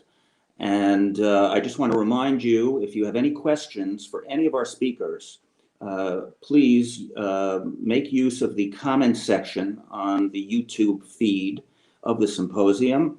We are monitoring the comment section, and we will do our best to ask all the questions that are raised there during the Q&A session. Our next speaker is someone who is very well known to anyone who's been involved with the Bnei Anusim. He's simply a remarkable Renaissance man. I'm talking about Rabbi Eliyahu Birnbaum. Anyone who has had the opportunity to spend time with Rabbi Birnbaum, to learn from him, knows just how committed he is as a rabbi and as a human being to helping the Bnei Anusim and basically helping every Jew. Rabbi Birnbaum, who I've been blessed to know for many years, served as the chief rabbi of Uruguay in South America from 1992 to 1997. Since 1998, he has served as director of the Strauss Amiel Institute of Or Torah Stone, which trains rabbis and spiritual leaders for work in diaspora communities literally around the globe. Rabbi Birnbaum is also a dayan. He's a rabbinical judge on the Conversion Court of Israel's chief rabbinate. And he also served for many years. We worked together for many years at Shavei Israel. And he, among other things, he was also the chief rabbi of the Jewish community of Turin in Italy. And he teaches halacha at the Higher Institute of Torah at Bar Ilan University. Rabbi Birnbaum will be discussing today the return of the Bnei Anusim in Jewish thought and halacha. The table is yours, Rabbi Birnbaum. Shalom, thanks, Rabbi Michael. It's a pleasure to be here. Thanks to you for the invitation and this important conference. First of all, I would like to thank Miriam Shiloh for the initiative to arranging the conference, and I thank everyone who took part in organizing and supporting this conference. Over the next moment, I will try to speak from my heart and from my experience with the Bnei Anusim over the past 20 years.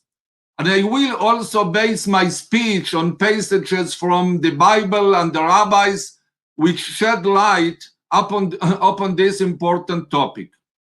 I would like to open with a description of a current situation of the Bnei Anusim and the various categories of the Bnei Anusim which exist today, like Rabbi Ullman said before. There are various aspects to the question of the Bnei Anusim in these times. We can discuss historical, sociological, religious, and halachic aspects, as well as aspects of identity and psychological ones. But I believe that this question has an important consequences on the future and the existence of the Jewish people. We usually tend to think that the Anusim are an extinct species who exist upon the pages of the history books and dusty documents from the times of the Inquisition.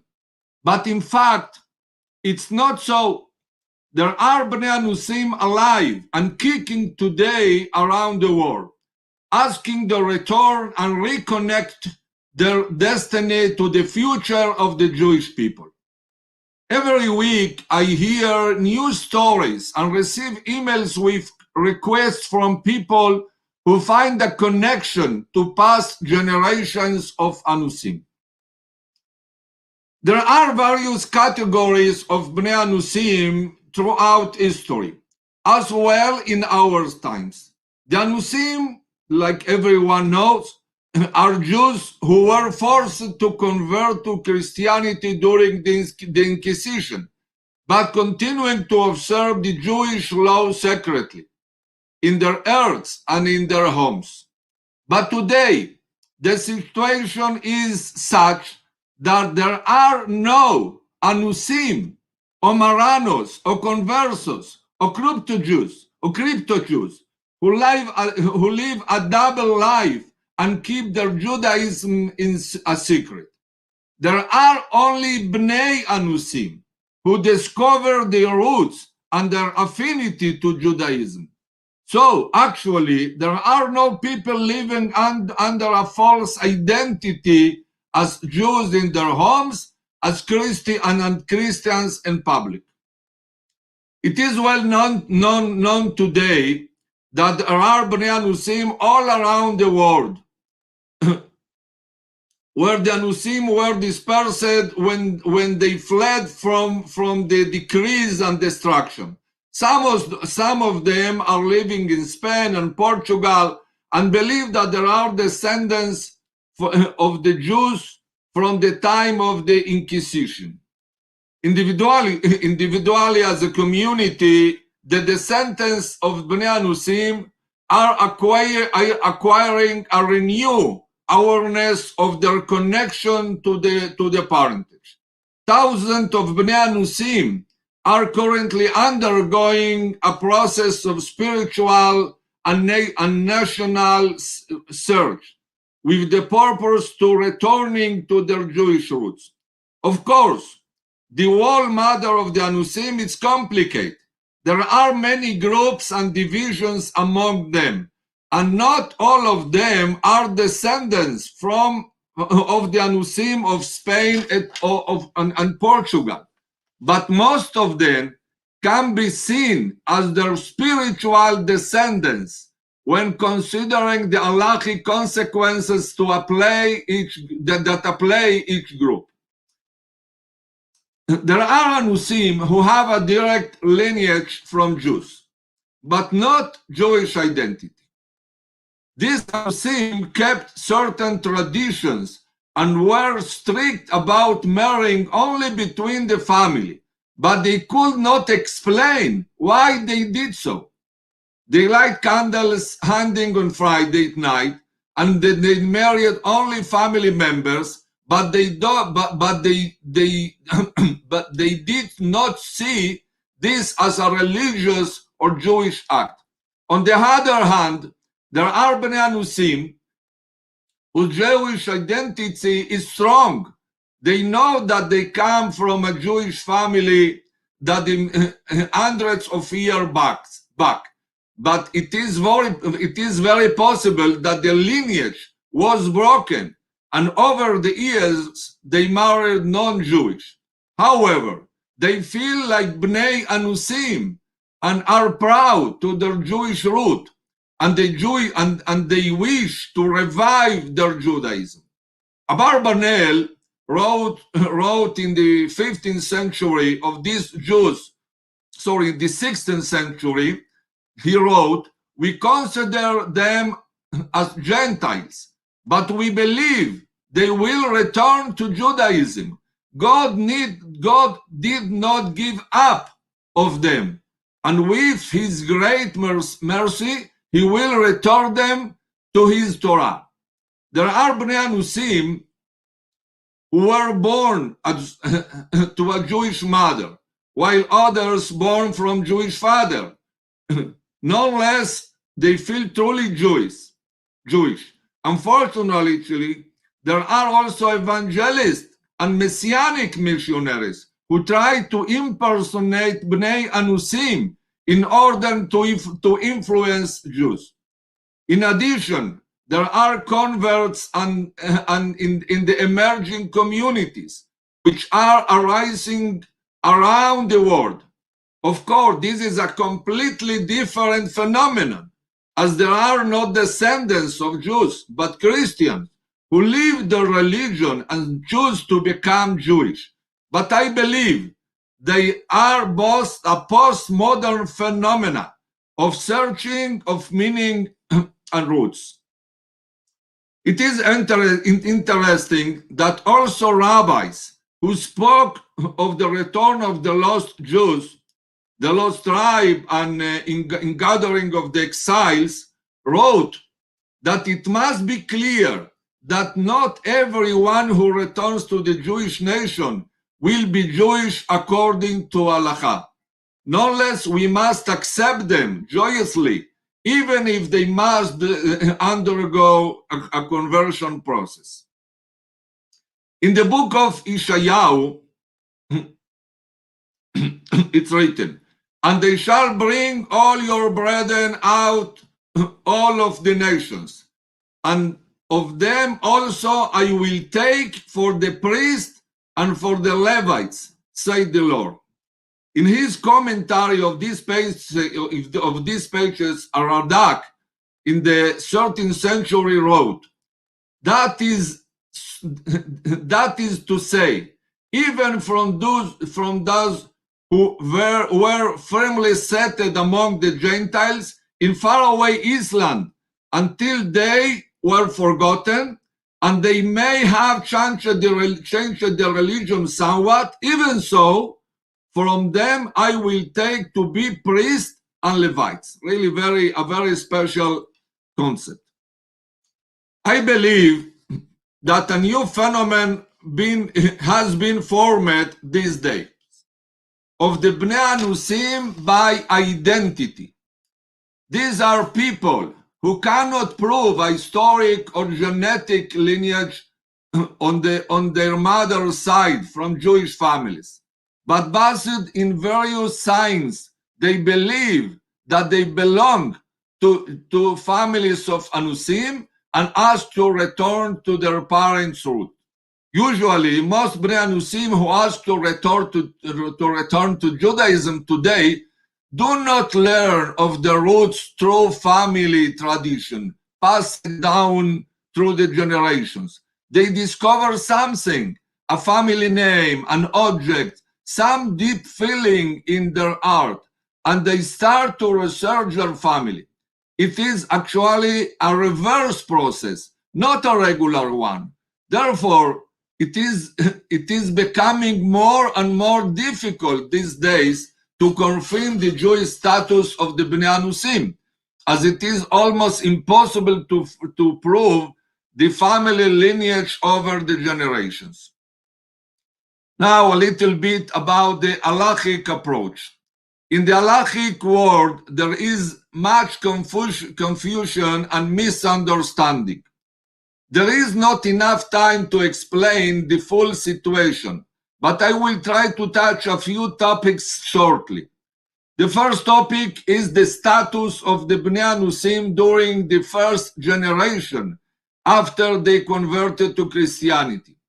The second, the status of the Bnei Anusim today and the ceremony of return. The third is the question of the law of return and aliyah to the state of Israel.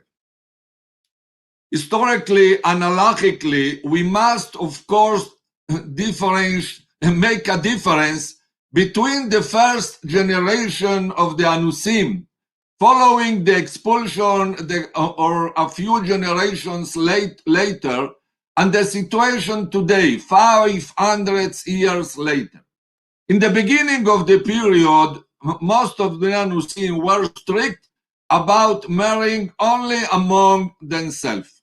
We have a testimony to this situation that it was written by Rabbi Shimon Duran, one of the greatest rabbis in Algeria in the 15th century, who was born in Palma de Mallorca and received many of the Jews banished from Spain in 1391. And he writes, "It is surely assumed that all the Anusim do not marry non-Jewish, and it is well known that they behave so one generation after the other until today. And any of the Anusim who wish to repent just has to assume that he is therefore such Anusim do not need to immerse in a mikveh, since they really on the assumption that their mother is from Jewish descendants. And even true, there are a few of them who mix with Gentiles and makes wife from their daughters. Only a very few of them do so."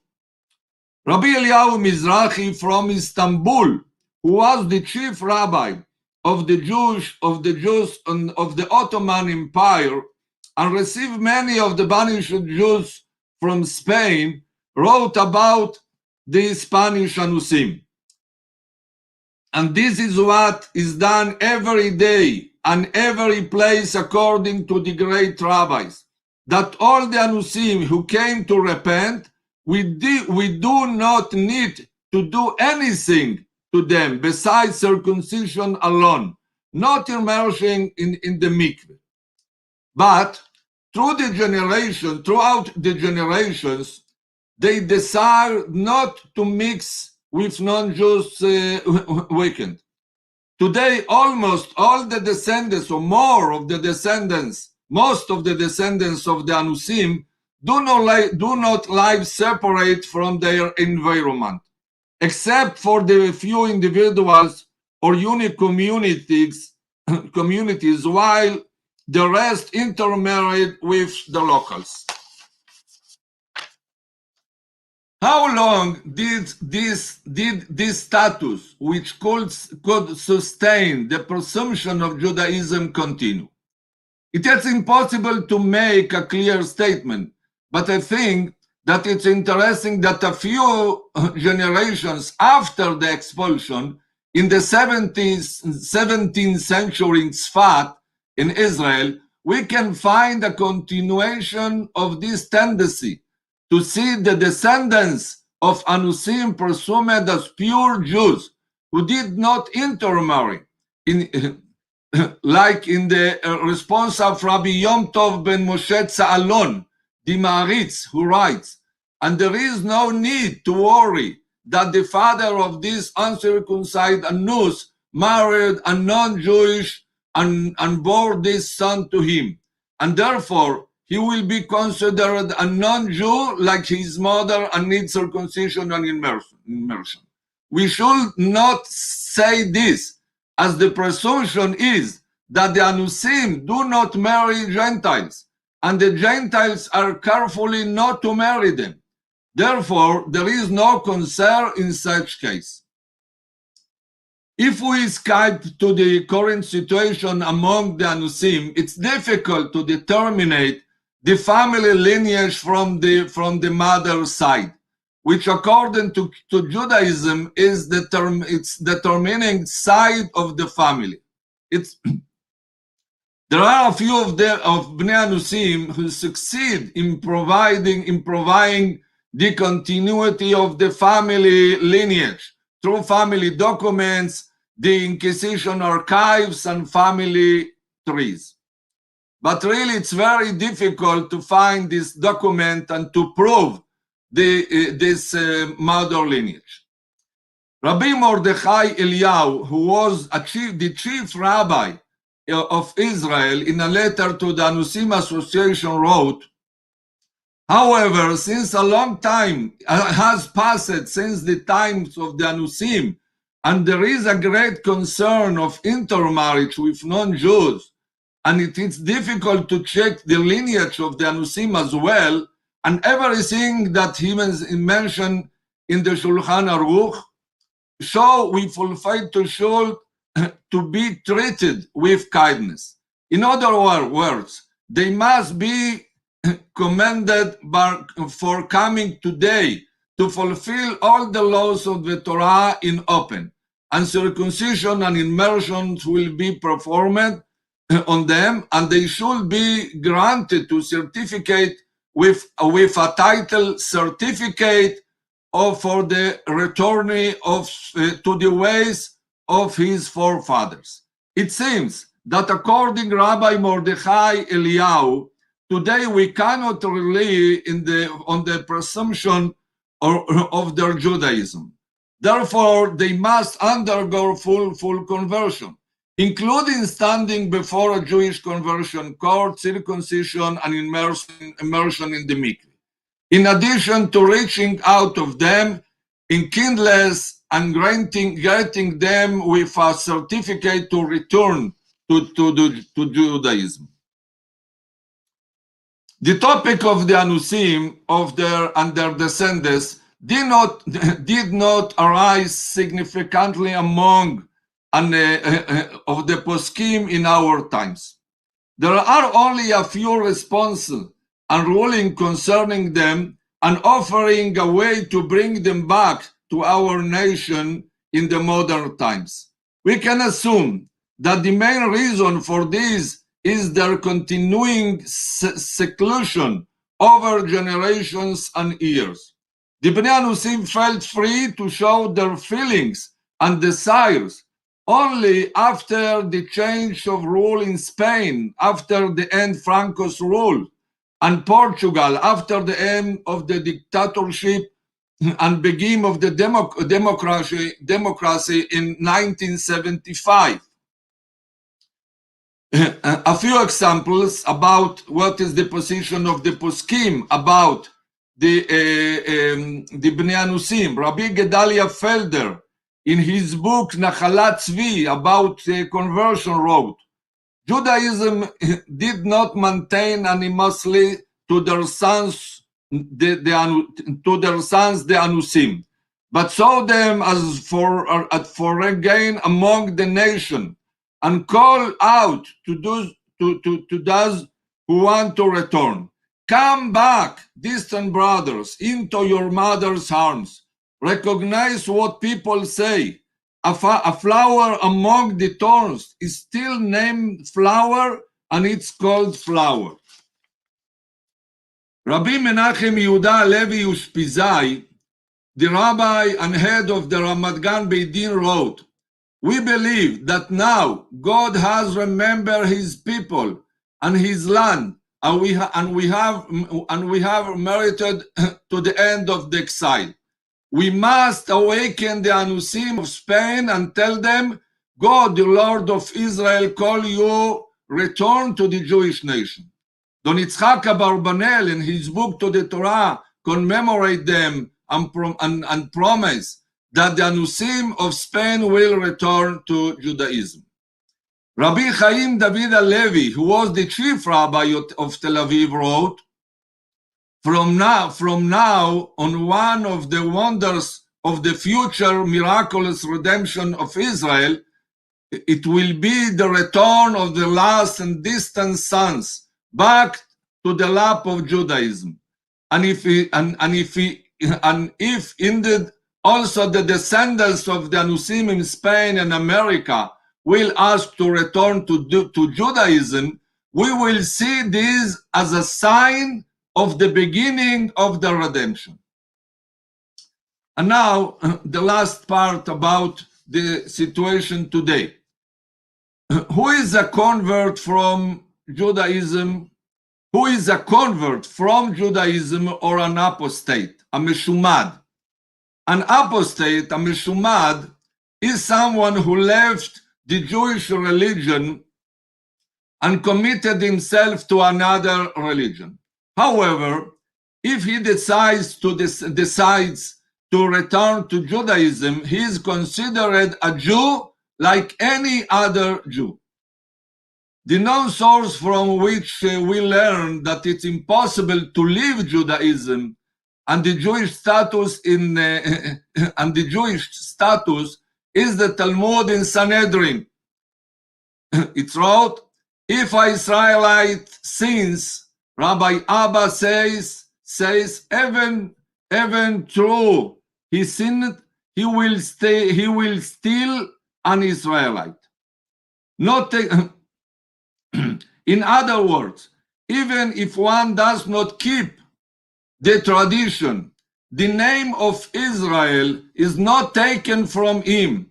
The law, an Israelite whose sin is still an Israelite, give a sort of national immunity, even to the person who signed and converted his religion.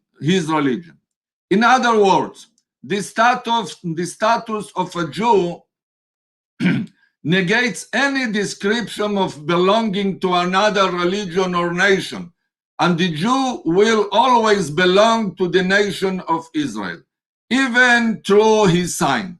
A Jew is a lifelong status. Also, according to the law of the Torah, an apostate is Jew, and there is no change.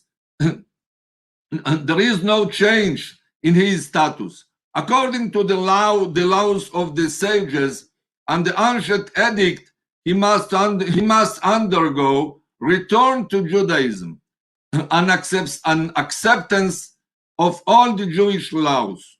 But he does not need to undergo conversion.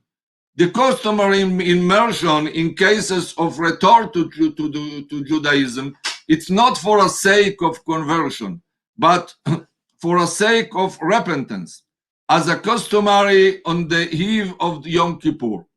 So, who wishes to return to Judaism, it's not obligated to undergo the process of conversion, but a kind of pronouncement that he repents from his former ways and asks to return to the religion of his forefathers. The approach to an apostate is like that of a son returning to his family and not a Gentile asking to convert. Rabbi Eliezer Waldenberg explains about accepting the apostates with warmth and love back to Judaism. He wrote, therefore, the law is that when his evil inclination is exalted and comes to us and says, I want to return and accept my Judaism, he is accepted back to Judaism with great sympathy and happiness, and he's told, you are our brother, and we don't not burden to alarm him at all, but pull in with a trade grace. In summary, I try to present the reality of the Bnei Anusim to you with some of the sources of the Halacha. As you have heard, the approach is positive towards the Bnei Anusim, and there is a desire to reach out to them and bring them to the Jewish nation. But the matter must be discussed according to the different period of time. If so, what is holding up the Israeli nation and the state of Israel? I believe the answer is a vision of reality that it's the result of the exile, the galut. As long as we were in exile, we weren't free to look at the reality around us. We couldn't help our brethren join our return to the Jewish nation. We could only look inwards. We haven't yet managed to change this outlook, and I believe we must open up the base and base our vision in a wide perspective, so we can bring the Bnei Anusim back to the Jewish nation. Unfortunately, the state of Israel has not a clear strategy and policy on the matter of the Bnei Anusim and their status as Jews. The return to the Judaism and their aliyah to Israel. Nor is there an answer for other group of Jewish descendants around the world. Moreover, the law of return, the law that states who can become citizen in the state of Israel, says that a Jew from a different religion cannot make aliyah to Israel. Therefore, the status of the people who converted to Christianity in past generations affect the Bnei Anusim these days. I believe we are in the midst of a process of acquiring ourselves with renewal of the Bnei Anusim around the world. A halachic process of learning the matter in the rabbinic courts in Israel and around the world.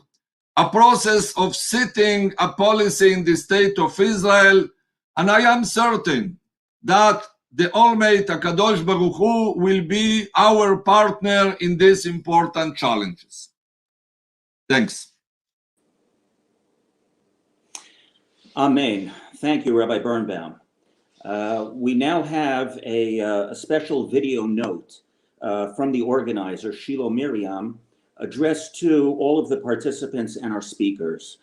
Before we show that to you, I just want to remind you to please feel free to submit any questions that you have for any of our speakers in the comments section of the YouTube feed of this symposium. We've got some good questions that have already come in, and we hope that some more will as well. So if you have anything on your mind, please feel free to send the question in the comment section. And now we turn, as I said, to the special video note from Shiloh Miriam. To all our participants from all around the world, welcome back to our second day symposium. You have just listened to our distinguished speakers discuss the challenges of the present Bnei Anusim to return to Judaism according to Halakha. As someone who navigated the complex part of return, I experienced the pain of listening people refer to me as a ger, although I was not completing the full Gentile conversion. It seems unfair that our ancestors worked so hard to keep their Judaism under threat of death, and now the only solution for us is to convert back to Judaism. Through my journey, I met people who claimed that could assist return without conversion or offered conversions processes that were not accepted by the Rabbanut. The Bnei Anusim are often exploited by people who are misguided or seen an opportunity to make financial gain or promote a career out of the emotions of Bnei Anusim, who simply wish to return and not be expected to call their ancestors Gentiles. They wish to honor of their struggle to keep Judaism and pass it on through the centuries by keeping their Sephardi traditions as much as they could safely do so. I worked through a process that was longer and more complex than a full halachic conversion, because I wanted to remove any shadow of doubt that I and my ancestors are Jewish. I was very lucky to find Rabbi Ullman, who with love and sensitivity explained to me that mikvah is not conversion, but a process of purification, and that all Jews need to attend mikvah. Even a Jew who is born with no question marks when becoming about teshuva has to attend mikvah to purify themselves from all the impurity to which they had been exposed in their life. Many Jews go to the mikvah each week before Shabbat to purify themselves of any impurity to which they may have been exposed during the week.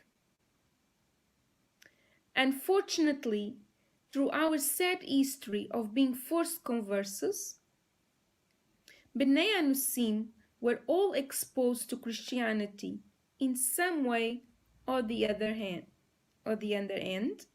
To rejoin our Jewish family, it is important to undergo this process of purification, the mikvah ritual. At my mikvah of return, my friends and I were there with me, and myself felt something very, very special, and I truly felt a great sense of peace come over me like I never felt before. I knew at that moment that I and all of my ancestors in heaven were smiling and happy for what I had just achieved. I felt that my ancestors were cleansed along with me from all the forced exposure to Christianity. Baruch Hashem for that.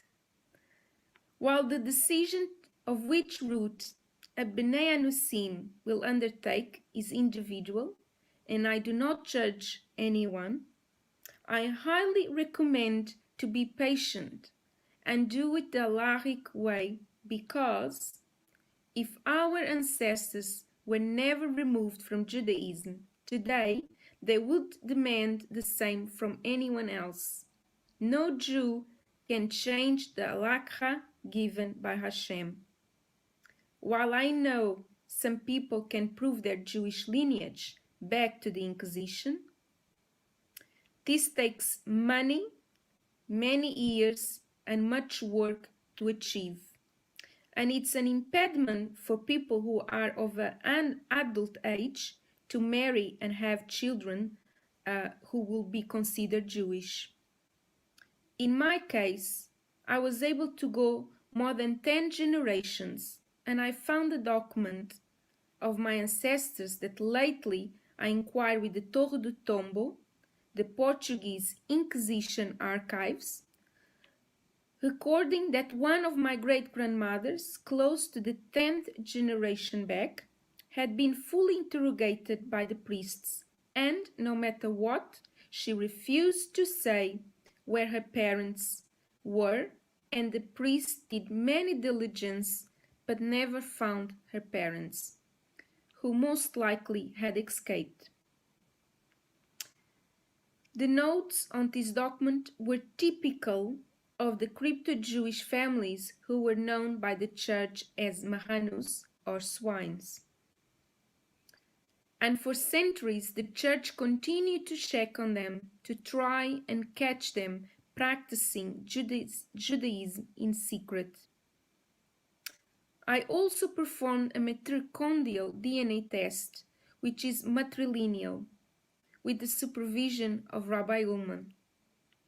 And although the DNA tests for Sephardi not always are conclusive, in my case, I match 100% with a Sephardi lady in Israel. This means we share a matrilineal ancestor. Based on this documentation and DNA, I achieved the status of Misafek, which means the Beit Din is almost sure I am Jewish, but lacking any ketubah or Jewish grave to alleviate doubt, Misafek, or doubt's removal conversion, was performed. I met some friends from Russia and Poland who were affected by the Holocaust and equally lost all their documents and had to go through a return process with Misafek. This also indicated to me that this is done for Bnei Anusim around the world. Unfortunately, many Jewish communities, not being fully aware of the phenomenon of Bnei Anusim of Portugal and Spain, nor having the knowledge that this symposium has tried to convey, when a member of the Bnei Anusim approaches them, the manner in which the Bnei Anusim are told about the process that will be required of them is not done in a sensitive manner, but in a way that leaves the Bnei Anusim feeling very much rejected. I was very much against accepting conversion, and through the years searching for my family, I finally realized that accepting Misafek did not mean that I was calling my ancestors Gentiles. I truly believe Misafek is the best compromise for all the parties involved. For these reasons, I am asking the rabbis involved with this symposium and Ashley Perry, who represents the Portuguese and Spanish communities in the Knesset, to form with me a committee to discuss the possibility of the following plan of actions to bring unity and some new rulings concerning the Bnei Anusim return. I am part of this committee as a facilitator to bring people together and to represent the Bnei Anusim and to speak on their behalf. I am not there to make decisions. These decisions need to be made by the rabbis who need to study and act according to Halakha. The plan of actions I am proposing is the return of the Bnei Anusim Symposium, Plan of Actions. We, the undersigned, pledge to work towards the fulfillment of the following actions in regard to the descendants of Spanish and Portuguese Jewish communities, otherwise known as Anusim, Conversos, Crypto-Jews, and Marranos. To help spread awareness of the phenomenon of these descendants who wish to reconnect with the Jewish community, to ensure that we show understanding and tolerance to those individuals who seek us out and help them achieve their goals with patience and understanding. Point number 2. For those who wish to return formally to the Jewish people, whether through a full conversion, Giyur L'Humra, or Misafek, or even the return ceremony devised by the Rashbash, we should acknowledge their Jewish ancestry. The status of Beni Anusim has long been discussed in Halachic Jewish legal literature, and most rabbis throughout the ages, including the Rambam, Abravanel, Shulchan Aruch, Rav Soloveitchik, and Rav Ovadia Yosef, while they may disagree on how they return, each acknowledge their special status and that they are not to be considered non-Jews. We hope that an accepting universal ruling could be made to call the Bnei Anusim returnees rather than converts, regardless of which process they undertake. This recognizes the Jewish ancestry of the person who needs to bring some form of family search. Point number 3. For those who wish to reconnect with their ancestry, it is important to help them learn about Sephardi history, culture, and traditions. These are the traditions of their ancestors who were forcibly disconnected from their people and costumes, and it is important for those who seek to reconnect be given the opportunity to learn and explore what was lost or stolen from them. It is also important to maintain these Sephardic customs, which, in many cases, families were kept for centuries, even with the fear of discovery, torture, and death. These are the customs that accompany their families and are a part of the reason for the return. Point number 4. To help Jewish world approach this phenomenon as an unprecedented opportunity to rectify a historic wrong and a halachic and moral mandate. In addition, to assist as many global Jewish organizations and institutions understand the issue and place it on their ongoing agenda, so it will become one of the primary issues on the global Jewish agenda. I now request Ashley Perry, Rabbi Ullman, Rabbi Birnbaum, and Rabbi Michael Fromm to please respond to this proposal and if they wish to be part of this committee.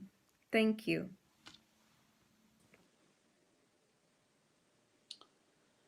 Thank you, Shiloh Miriam. We'll start with Ashley.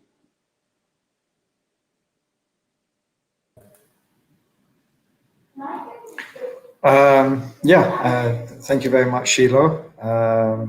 I agree that those are very important points to which we should base further conversation. I think it's very important that those of us who are involved in this issue really come up with some sort of relatively unified stance on this, because it's such an important issue, because it's so not as well known as we would like it to be. It's important that those of us who are involved in this issue, those who have some level of understanding, really be pushing for united front.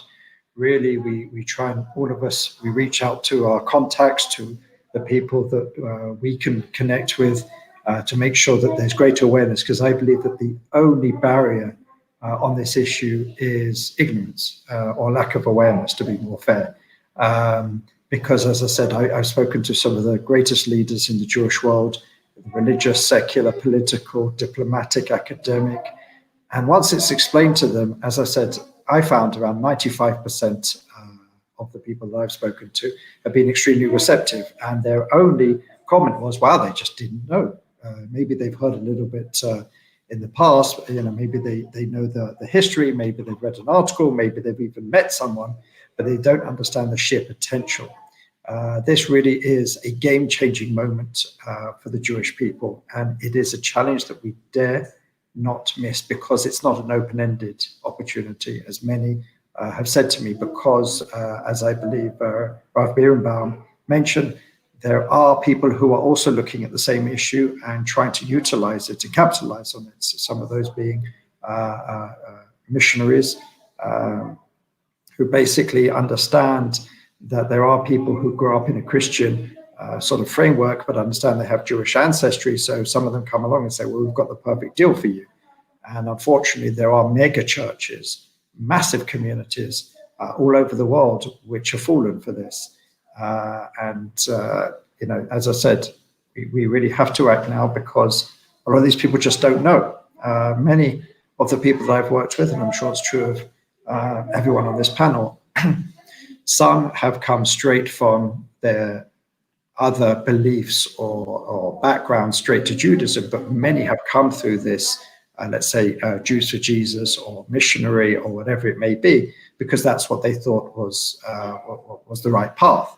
I met many people who just, were happy in that format, because it sort of spoke to both of their identities, and it was a very clever trick, which said you can be Jewish and you can believe in Jesus. And for a person who was brought up to a certain extent believing that if you don't believe in Jesus, you're going to hell or some other things, it's a very powerful statement. So that's where they're left. But that's why I said we really have to act quickly. We have to spread awareness. It's so important that we spread awareness around the Jewish world, because it's so important that the next person, and this is happening as we speak, someone somewhere is finding out about their Jewish ancestry. Someone somewhere is knocking at the door of a prominent Jew in their neighborhood, or finding a rabbi online, or whatever it is.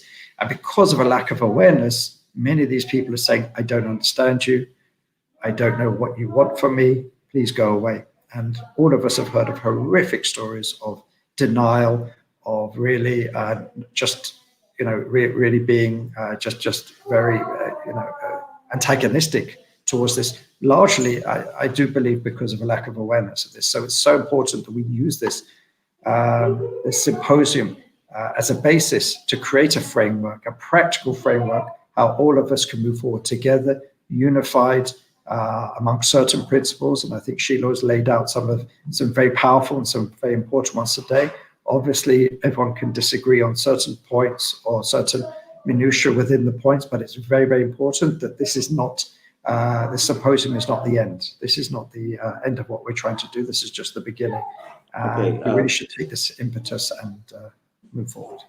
Thank you, Ashley. Rabbi Ullman, would you like to comment? Yeah. First of all, I agree with Ashley that any symposium that doesn't have a follow-up, it doesn't achieve its purpose. There's an old saying, a Jewish saying, that what's the definition of dvarim b'telim, of empty words, or something that is, there's a meeting, and that's where it ends.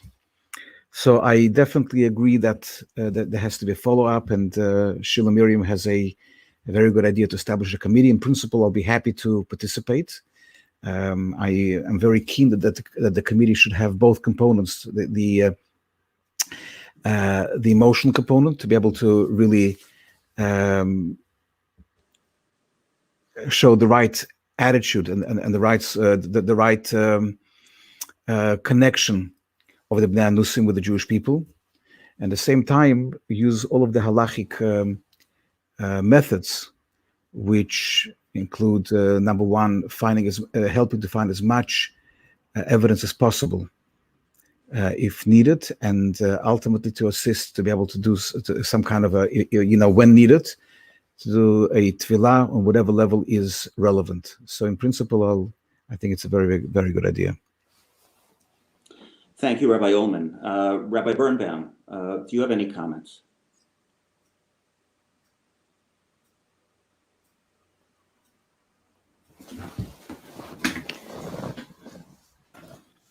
Rabbi Birnbaum, can you hear us? I think he may have left. I think it says on the side on the chat that he left. Ah, okay. So in that case, we will move on to the question and answer session. Going through the comment section in YouTube, I've come across a couple of questions here. We'll address them one by one. We've gone over time, so we'll try to keep this short and terse. The first question is from Yvonne K. It's addressed to Senior Ashley. Yvonne writes, I'm interested in seeing the report and the draft law that you mentioned, as well as knowing how I can help support those who wish for tshuva. Well, the committee report, I'm not sure if it's online. I have a copy.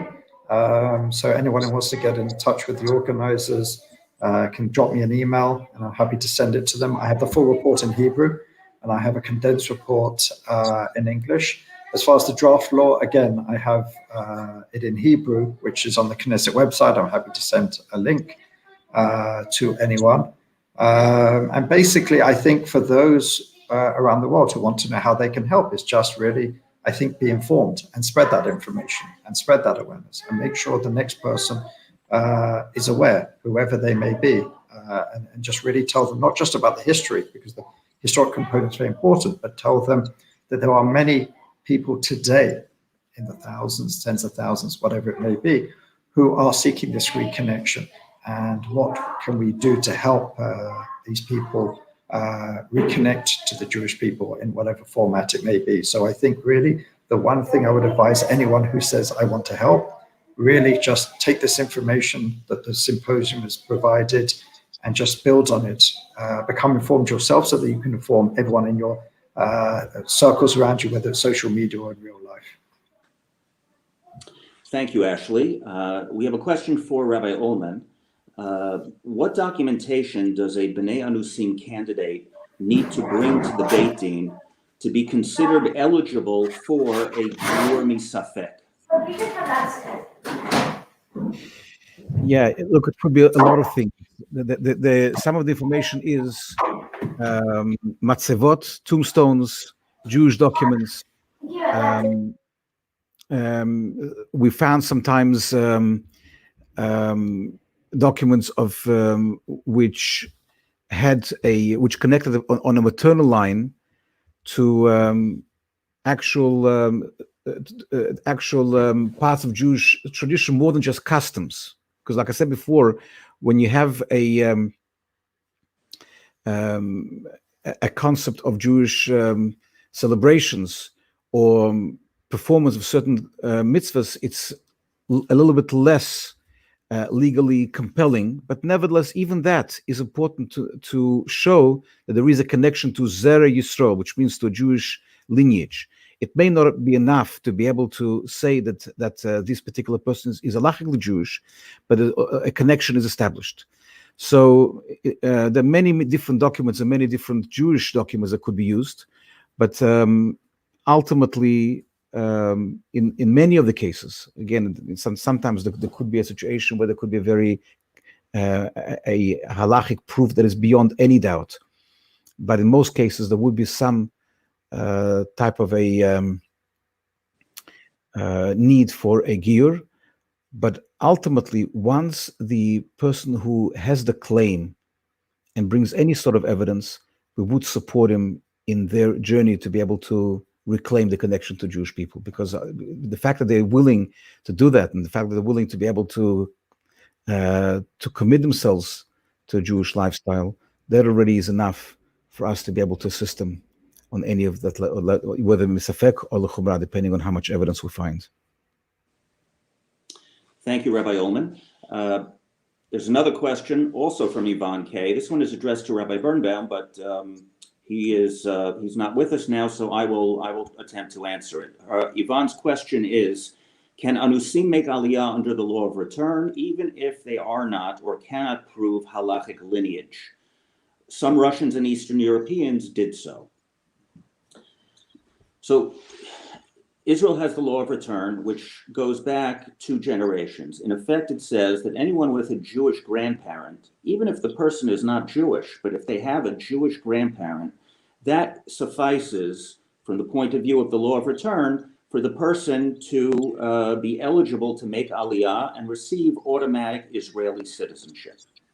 As you mentioned, there have been many cases of people from the former Soviet Union and Eastern Europe who have a Jewish father or a Jewish paternal grandfather, and based on that, were able to make Aliyah under the law of return. That does not necessarily mean that the chief rabbinate recognizes them as halachically Jewish. It simply means that they meet the criteria for Israel's law of return. With regard to the Bnei Anusim, as some of the speakers mentioned, in many instances, it's very difficult for a ben or bat anus to document or to prove that they have or had a Jewish grandparent. And that is basically what the law requires. So in virtually all instances, the law of return is not applied to Bnei Anusim for that simple reason. So I hope that clarifies that issue. I'm just scrolling through to see if we have any other questions. There's a question here from, forgive me if I mispronounce the name, Juan Verhelst. It's addressed to Senor Perez and to Shiloh Miriam. Maybe would it be possible to add the link to the document in the symposium website? I assume it refers to the document or the plan of action that Shiloh Miriam outlined in the video.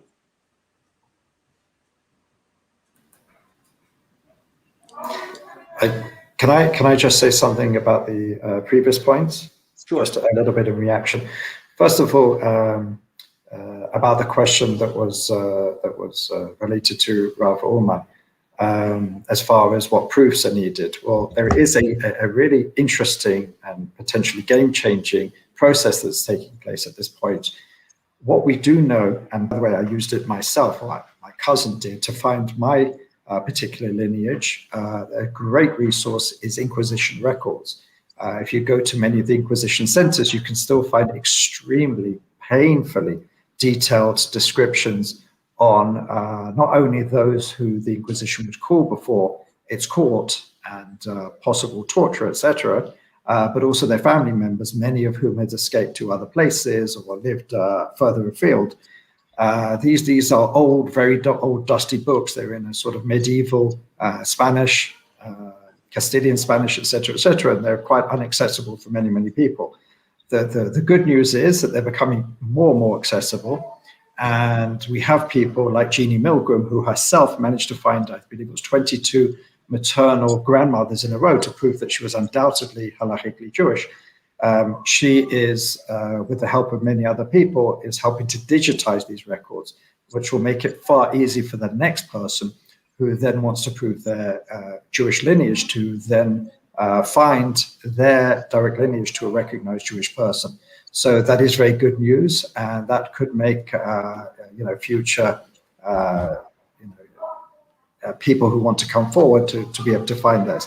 The other thing I would say about the law of return is that there are exceptions to the law of return, and usually don't come under the law of return. We've seen in recent years the Flashem Euro community, and Michael, you're far greater expert on this, the Bnei Menashe.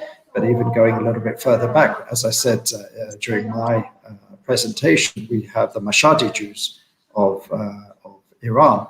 Many of these communities, were either converted at one point or were disconnected from the major Jewish people, and we found answers for them. So there is a precedent there. The law of return is a fixed document. It is a law, and it's a very big political hot potato in Israel to even open it up for whatever reasons, whatever side of the debate you fall down on. But But what we have found in recent decades is that there are possibilities to, I don't know if you want to say circumvent or just work with and find other answers, like the Flashimir don't make Aliyah. They're under a different status. They don't come under the law of return. So we do have precedents in the state of Israel. Again, we're a long way from instituting something like that for the Bnei Anusim, but I've always said, why don't we take a leaf out of the books of Spain and Portugal? My family just received Portuguese citizenship because we could demonstrate our connection to Portugal and Spain through genealogical trees, through belonging to a community, et cetera, et cetera. Well, maybe we can find far stricter ones, but still find some criteria that would allow someone to at least begin a process. Perhaps that's obviously not for now or tomorrow, but something for the long road. Just some points to think about. Thank you, Ashley. Finally, there's a question from Panina Martinez addressed to me. For the Bnei Anusim, is the process shorter in Israel if we have information about the past like Anusim? So I think it's important not to generalize about the process in one place or another, because I think as we've seen from our speaker's remarks today and also last week, this is a very complicated issue, and each person, each individual, each case needs to be looked at on its own merits. Different people come with different backgrounds, with different caches of information or research that they've done about their own personal histories. So I don't think it's wise to begin to measure, is the process quicker in one place as opposed to another. It's simply a matter of delving into one's own situation and past, and then approaching the competent rabbinical authorities to address the issue.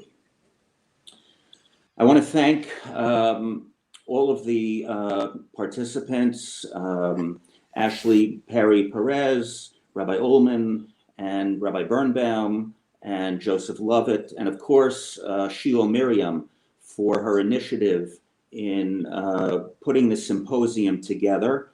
I hope that you, as the participants, have enjoyed it and have learned as much from it as I did.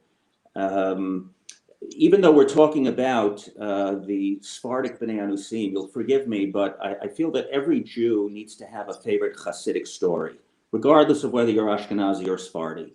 And I just want to share with you my favorite Hasidic story. It's told about Rabbi Menachem Mendel of Kotsk, the Kotzker Rebbe, who lived in the 19th century, that someone once said to him, Rabbi, you are known to be a performer of great wonders and miracles.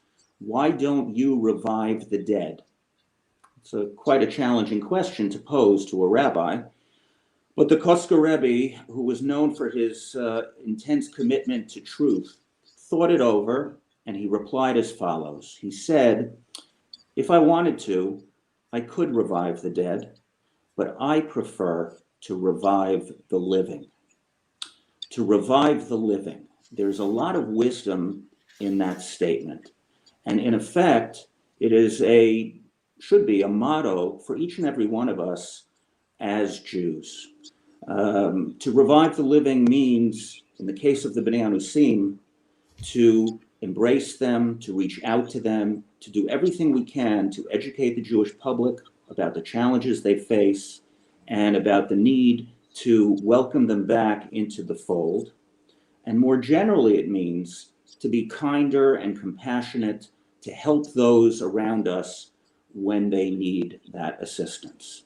I hope that this symposium will continue beyond today, will lead to a variety of new initiatives and new undertakings, both in the virtual sense, but also on a practical level, so that we can all see the day when the Bnei Anusim, those who seek to sincerely return to our people, are able to do so in an atmosphere and an environment of love, warmth, and support. I wish you all a Chodesh Tov, a good, happy month of Adar, the month of Purim, when we celebrate the festival of Purim, and may it be the month of our redemption. Thank you very much.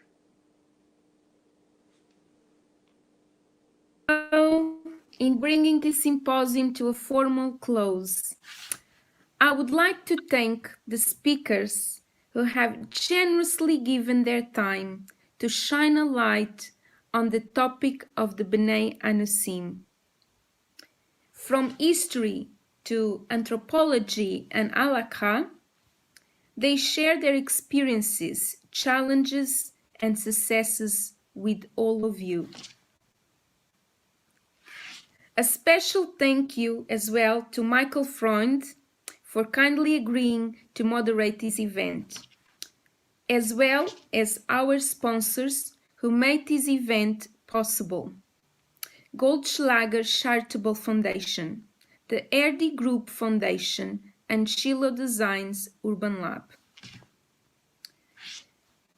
To the participants, I also thank you for registering and being part of this symposium, and also for all of those who kindly did extra donations for this symposium. Thank you so much. I also thank you for being part of this symposium, and I hope you gain valuable information to allow you to better understand this phenomenon and the motivation to be more involved with the B'nai Anusim. People have joined us from all over the world these last 2 weeks. In total, we had 28 countries, and some countries such as South Africa and Norway, we experienced a considerable volume of registrants, which was a delighted surprise for me. In addition, we had countries such as Angola, Guatemala, Costa Rica, Uruguay, Puerto Rico, Colombia, Bolivia, Peru, Brazil, Mexico, Argentina, Venezuela, United States of America, Canada, United Kingdom, Italy, Spain, Portugal, Germany, Israel, India, Gibraltar, Hong Kong, France, Netherlands, and of course, Australia. This is indeed a testament that the return of the B'nai Anusim is a truly global phenomenon, and to the coming of the gathering of the exiles. I commend all participants to share the links of both days of this event, which will be active with your friends and family, and to join our Facebook group for ongoing events and feedback on the plan of actions. And the name of our private group is The Return of the B'nai Anusim. I look forward to see you there. I hope that for the future, this valuable and important work achieved with this symposium will continue with the plan of actions proposed in this symposium. I thank you so much for the deep of my heart to everyone who attend this 2-day symposium, and thank you so much. It's because of you that this was created, and with a lot of hard work and challenges to bring it to you, this amazing knowledge and fascinating stories that you were able to be part of during this symposium. Thank you so much, and I hope to see you in the future. Thank you.